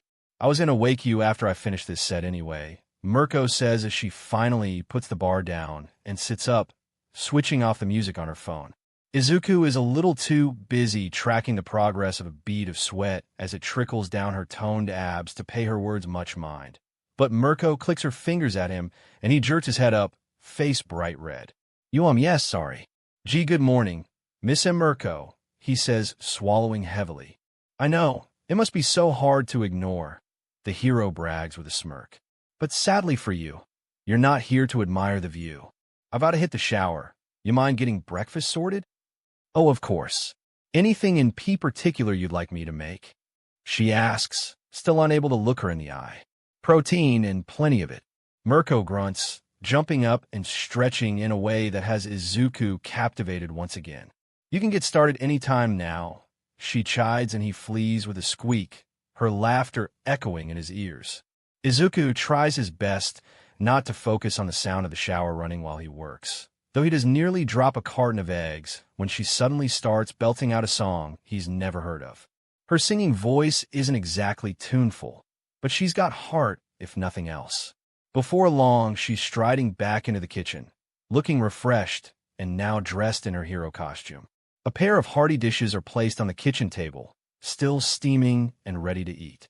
"Ooh, nice," Mirko comments briefly, picking up her chopsticks and eagerly digging in. Izuku's a bit more reserved in his own eating habits by comparison, but it doesn't take long for the pair to finish up their meals. "Tasty," Mirko hums in appreciation as she lays down her utensils. "Maybe you ought to get a job as a cook if you don't make it as a pro." "Thank you," Izuku murmurs bashfully, "but I'm really set on being a hero." "Guess we ought to go and actually do some heroing today then," Mirko remarks with a grin. "Ordinarily, I don't hang out around here for long, but I doubt they'll let me drag you across the country too much. So we're stuck doing local stuff today. Probably just be small fry.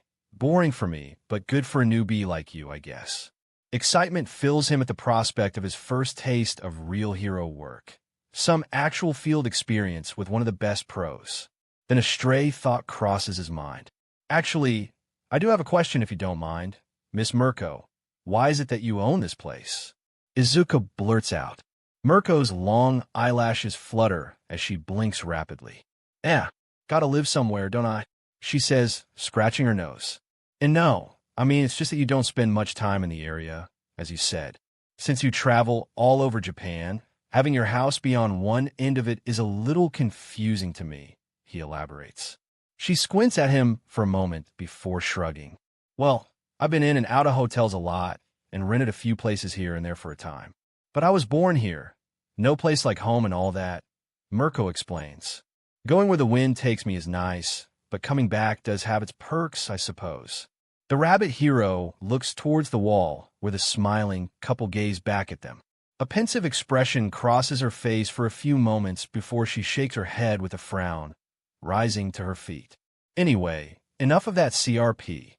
No reason for you to know about my life," she rebukes him, gathering up their used dishes. Sorry, I dash." Izuku starts to apologize, but Mirko waves his attempt away. "Just get suited up. I want to get going sharpish," she orders brusquely. Izuku grimaces to himself, but soon heads off to put on his hero costume. The process is a little quicker than the previous days, though he still needs practice. They're going out into the city today, so he pulls up the hood to cover his face and slips on the mask. When he steps back out, Mirko stares at him before laughing uproariously. "What the hell? You didn't have all that going on yesterday," she says between guffaws.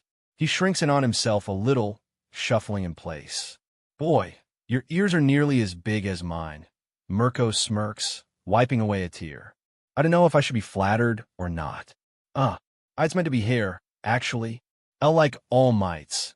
Deku corrects her quietly, voice muffled by his mask. Should have figured. It's kind of ridiculous, but lucky for you I ain't some kind of fashion police like friggin' Best Jeanist, so whatever." The mention of the hero quickly brings Kakin to his mind. How was his childhood friend doing under the number 4 in the country? It had been a strange pick for him, though getting to work under such a highly ranked pro was certainly an offer few would turn down. His week was likely to be pretty eventful, no doubt. "All right, kid." Mirko breaks him from his musing. "Let's go see who wants to get there, but kick today." From his perch atop a high-rise building, Deku watches carefully as the citizens go about their business. The streets of Kurusu don't seem much different from those in Mizudafu. Salarymen in suits carrying briefcases as they hurry to catch taxis, mothers pushing along newborns in prams or clutching tightly to older children's hands. It's busy and noisy, but there's been no sign of any threats to the peace for well over an hour. He can't complain. It's surely a good sign, of course, and far better for the people on the street that everything is in order.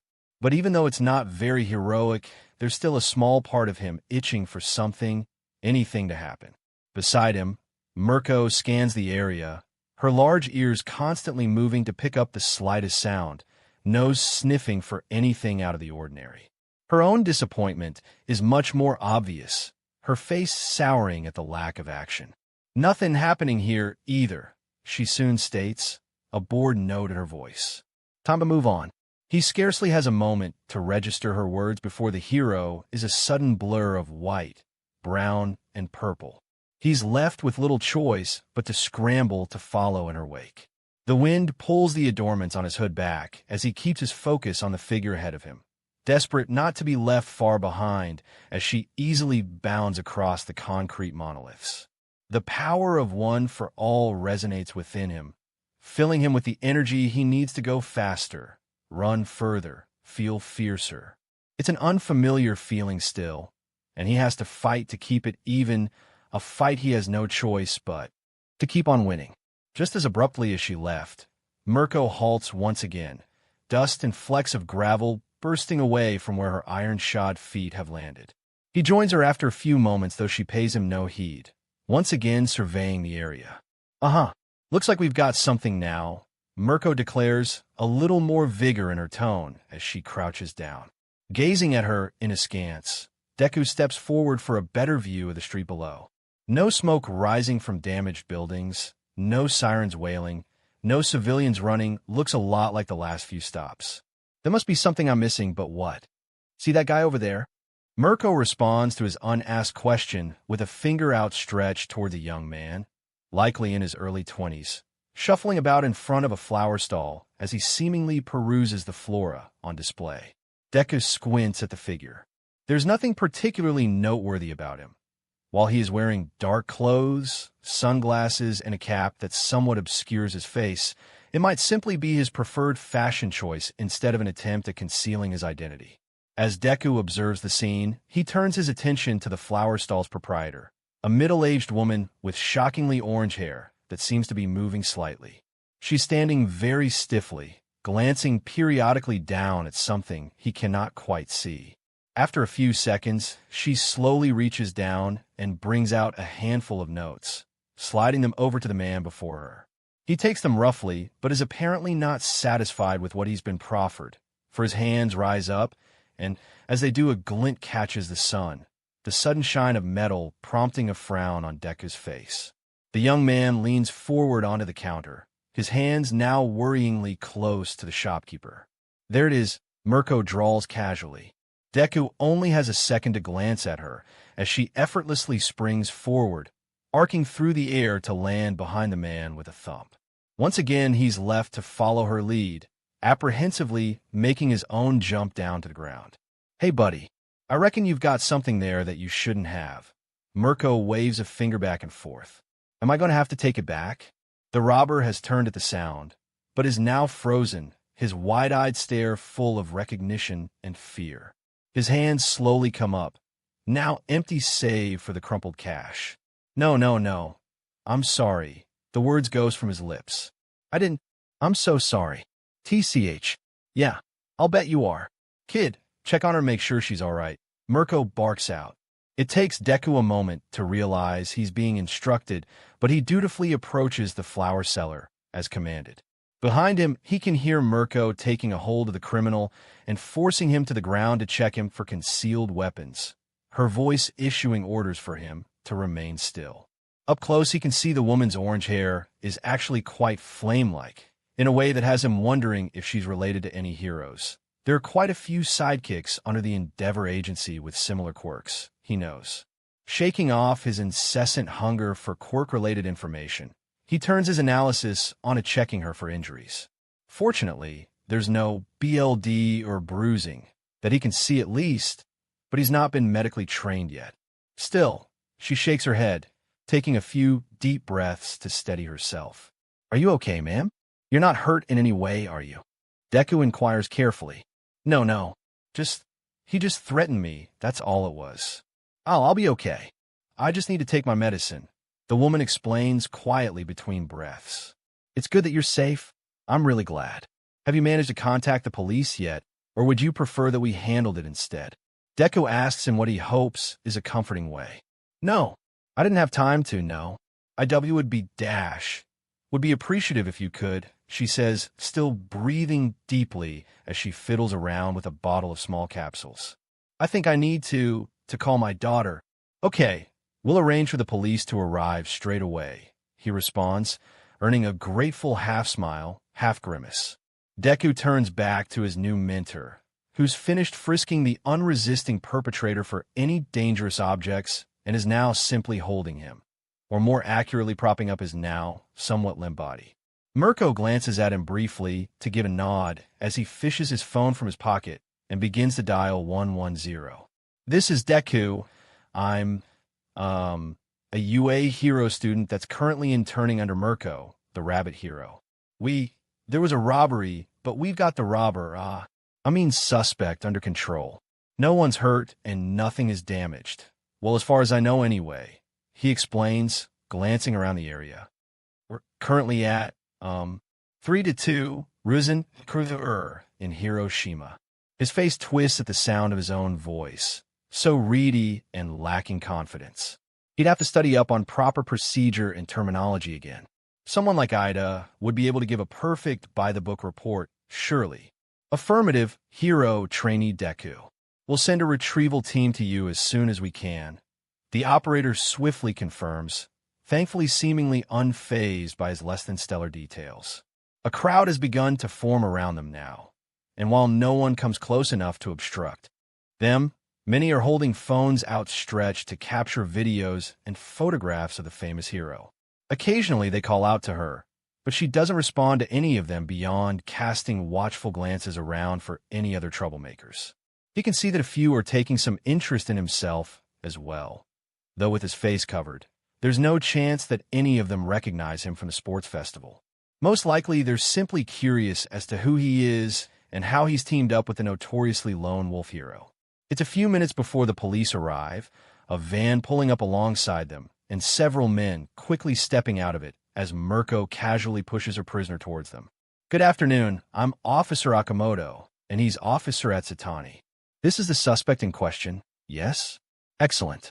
Do either of you happen to know what his quirk is at all? Nah, he never showed it off, Mirko responds nonchalantly. Just had a tiny knife, that's all. Bit of a letdown, really. She points at a short blade, lying a few feet away from where they are standing. Right?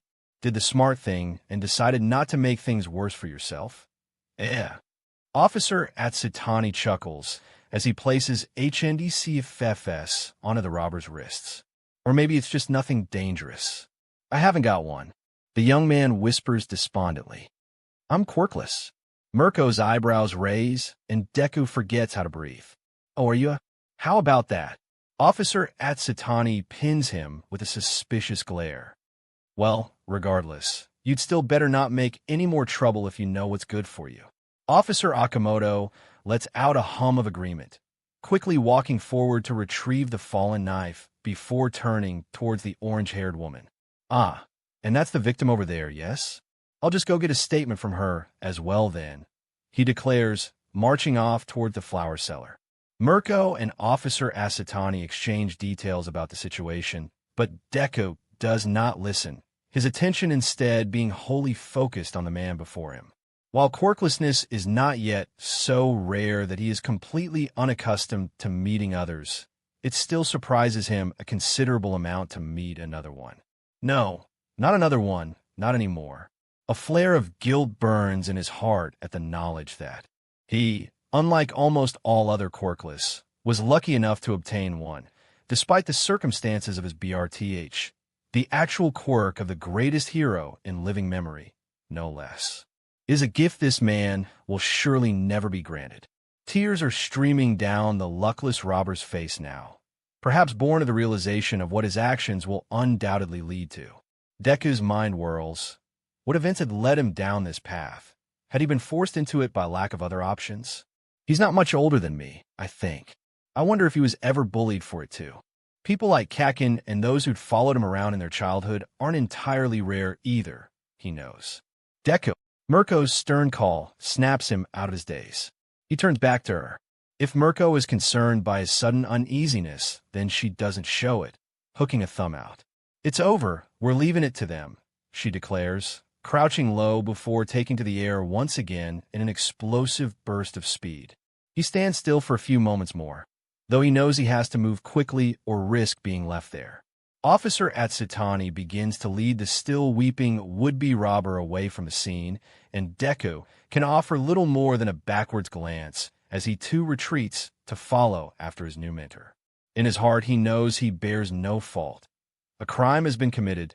The perpetrator is being held until guilt and sentence can be determined. It is a fundamental, imperative element of society. It doesn't make him feel any less guilty. Kid, you're starting to PSS me off a little. Mirko finally snaps, her ears twitching in irritation. Deku startles, staring at her like a deer in headlights. I'm sorry, I just dash. I know you're just getting started, but you gotta give it 100% at all times. Mirko interrupts him, uninterested in any possible excuses. Lives could be at stake, remember? There ain't much action going on here, true, but that can always change in an instant. He swallows, shrinking under her sharp gaze. There's no room for a lack of commitment here. Either give it your all, or I'll give your school a call and have you headed back home, she continues harshly. Commission or no commission. So get it together. It's true that his focus has waned, the events that had unfolded earlier running in his mind over and over, but he certainly wasn't expecting such a heavy reprimand so suddenly. Deku flushes heavily, looking at the ground for several moments before nodding his head and straightening up.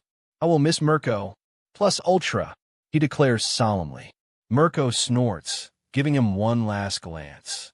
Yeah, sure, whatever, she says, but leaves it at that. Determined to shake off his malaise, Deku begins to pay extra attention to their surroundings, analyzing every suspicious activity for potential crime. Was that a possible bomb left near school? Closer inspection reveals it's merely someone's forgotten backpack with nothing but harmless books inside. A commotion that appears to be a mugger accosting a young woman near an alleyway? No, just a boisterous pair of lovers happily going on a date. Despite his extra careful observation, the city remains calm and quiet as the hours pass. Periodically, he checks his phone, primarily for local news, which is sparse, but occasionally national content too. There's been some action there, at least. An attempted bank robbery in Kyoto, swiftly foiled by the Bringers of Destiny hero team. It's been recorded, so he'll definitely have to watch that one some other time. And a small-scale fire in a restaurant in Yamagata, possibly arson, but maybe simply a kitchen accident. Nothing big is happening near any of his schoolmates either, as far as he can tell. In the group chat, Ishido has been offering a play-by-play on a car crash that she's been attending to, thankfully without any serious injuries. A few others are occasionally chiming in with their own activities, with some grumbling about the lack of action on their ends as well. After a few more hours of rooftop surveillance, his stomach begins to sound loudly.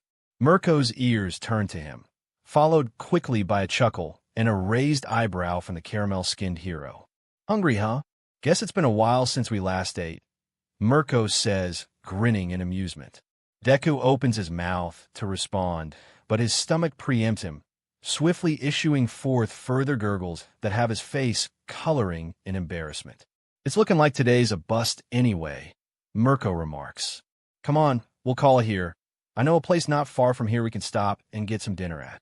She's already on the move again before Deku can offer a reply, darting through the streets and alleyways. True to her claim, it's not long before they're standing in front of the establishment in question. It's not the sort of place Deku would have considered going to, a somewhat scruffy-looking bar located in a dingy back alley. But he's got no choice but to trust the Rabbit Hero's judgment.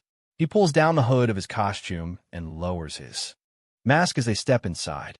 A balding, rather wrinkled man stands hunched behind the counter within, and there are a handful of patrons already chowing down upon their meals or drinking the time away. Some glance up at their entrance, but soon return to their food. "Yo," Mirko greets the bartender with a casual wave. "How's it going, old man?" "Good evening to you, miss," he responds with a bowed head, apparently unfazed by her impertinence. "What would you like to order?"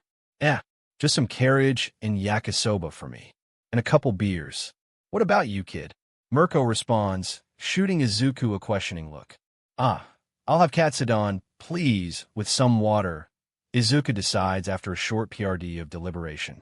The elderly man takes their orders and shows them to their seats before disappearing into the back. He soon returns with the drinks, informing them that their meals would take a little longer. Mirko wastes no time in cracking open one of the bottles and taking a swig. She hums appreciatively before pushing the other one towards Izuku. "Here you go. It's pretty good," she tells him. "I'm still in high school," Izuku replies, blinking uncertainly at the bottle. "When I was in high school, I entered illegal fighting rings and kicked the SHD out of everyone there," Mirko says airily. "You're what, 16, right?" 15, actually," Izuku mutters. "Same difference. Old enough to go out and fight crime, old enough to have a beer," Mirko declares. I'll just stick to the water, Miss Mirko," Izuku says, glancing around for any prying ears. Fortunately, no one seems to be paying them any mind. The last thing he wants is for UA to find out his mentor is illegally offering him alcohol. "Suit yourself. More for me then," Mirko says disinterestedly, retrieving the beer. She takes a deep pull before slumping over a little, ears drooping. "Man, I was hoping for a little more than just one measly mugger who didn't even put up a fight," Mirko grouses. "So lame. Bet you there's been something big happening elsewhere that I missed out on. Probably taken by Endeavor, too." She takes another drink as Izuku once again scours the news. Across the various hero blogs, reporting on the Endeavor Agency's movements has been limited, though there's been a fair amount of buzz over the appearance of his classmate Todoroki. As he's scrolling through articles in Hero News today, one headline in particular catches his attention. "Mirko spotted in Hiroshima with an unknown new sidekick." It's a recount of the robbery from earlier, full of sensationalist questions regarding himself and his relationship with the Rabbit Hero, alongside some pointed statements about his outfit. Worse still, there's a quote from an anonymous source claiming that he's an underground hero with a special quirk that helped charm her into being his lover. As Izuku reads it, a groan inadvertently slips out and attracts Mirko's attention. "What is it?" she demands as he freezes in place. It's there's a dash." His stuttery attempt at an answer is clearly insufficient, for she simply reaches over and plucks his phone from his hands. He can see her crimson eyes flicking back and forth, a frown growing on her brow, and he sinks in his seat. Great. I knew this would happen. My cred's going to be demolished by the time this is over," Mirko growls. "And what the F is this about me falling to some sort of lust-herm bullshit? I ought to go over there and dash." Whatever plan she's forming is thankfully cut short by the timely arrival of their food. Mirko returns his phone without further comment. though she retains her disgruntled look even as they begin to eat. It's a pretty good Katsudon, though it still pales compared to his mother's. Mirko seems to cool down a bit as she devours her carriage, and when she's finished off her yakisoba, she leaves the money for the bill on the table and abruptly stands up, downing the last of her second beer. Hey, are you all right, Miss Mirko? Do you think I should call a taxi or something? Izuku asks worriedly. I'm fine. I'm not a lightweight, kid. It takes more than a couple weak beers to affect me. Mirko brushes him off. Let's head back. She gives a nod to the bartender, and Izuku offers his thanks for the meal. The elderly man smiles, bowing slightly once again as they leave. The skies above are beginning to darken now, with pink slowly bruising into purple, but it's still nice and warm at least. Mirko marches briskly along, while Izuku lags behind her, still doing his best to be vigilant though the streets are even emptier than before. As they arrive at the apartment, a pair of young boys are kicking a ball between them near the door. One gives it a particularly hard kick, ricocheting off of the door where it narrowly misses Izuku's face and shoots out into the road. Oi, watch it with that, or you'll break something, Mirko tells them, ears flicking. I don't want to have to tell you again. Sorry, Miss Usajiyama, says the taller of the two, chasing after the wayward ball. We'll be more careful, I swear. Who's this, your boyfriend? The younger one remarks, squinting at Izuku suspiciously. Never you mind, brat, Mirko replies, though there's no heat in it. I'm Midoriya. I'm, a hero in training, I guess.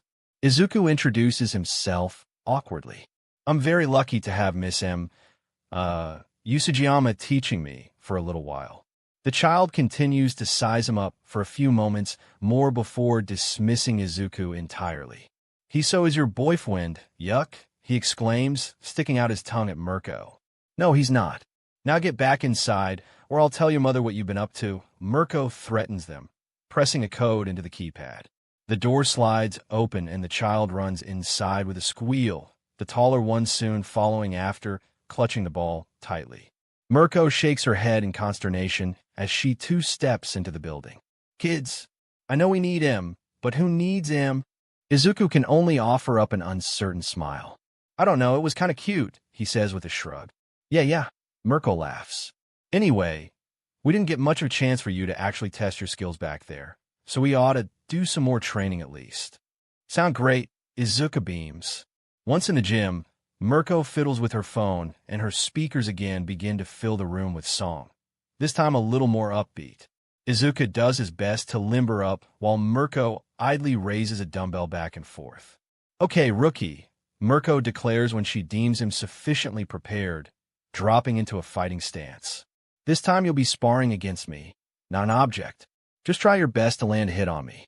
It's certainly a step up in caliber from an inanimate object to one of the fastest heroes in the country, but he can hardly decline. Okay, Miss Mirko, he squeaks, assuming his own stance. He lunges forward, trying to land a hit against her stomach, but just before his foot connects, Mirko is no longer there, and he's still hurtling forwards. Sadly, he doesn't have time to correct himself before a whack to the back of his legs caused them to buckle, and he's swiftly face down on the floor. Nope. Again. He pushes himself back up and tries again. This time he attempts to catch Mirko from the side, but she simply pivots out of the way of his attack and sweeps his feet out from under him, looking down with an amused glint in her crimson eyes. Too slow, Mirko chides. He's going as fast as he can, but there's simply no way he could even hope to catch out one of the fastest heroes in the country after only a day of his quirk actually working semi-properly. None of his attacks ever come close to landing, and all of them result in him being reintroduced to gravity's cruel laws. Yet Izuku is still enjoying the training. Every failed attempt brings him one step closer to success, and every punishing blow reminds him to be more mindful of his opponent. Eventually, however, Mirko loses her enthusiasm for kicking him around, switching off the music and leaving him with instructions to continue his attacks on the training dummy while she gets cleaned up. His wooden foam opponent is a far more forgiving foe, withstanding his attacks and offering nothing in return, but he's still left sore by the time he's finished. Mirko is now in her pajamas and sitting at the kitchen table with a laptop and a glass of juice. She glances up at him briefly, before returning to the computer in front of her. Sup? Feeling tired? Ah, yes. I'm going to shower and turn in after, so good night, Miss Mirko. Izuku nods. Night. If you wake up a little earlier tomorrow, you can work out with me, Mirko says with a smirk. I'll set my alarm. Promises, and Mirko's smirk widens, but she simply waves him goodbye.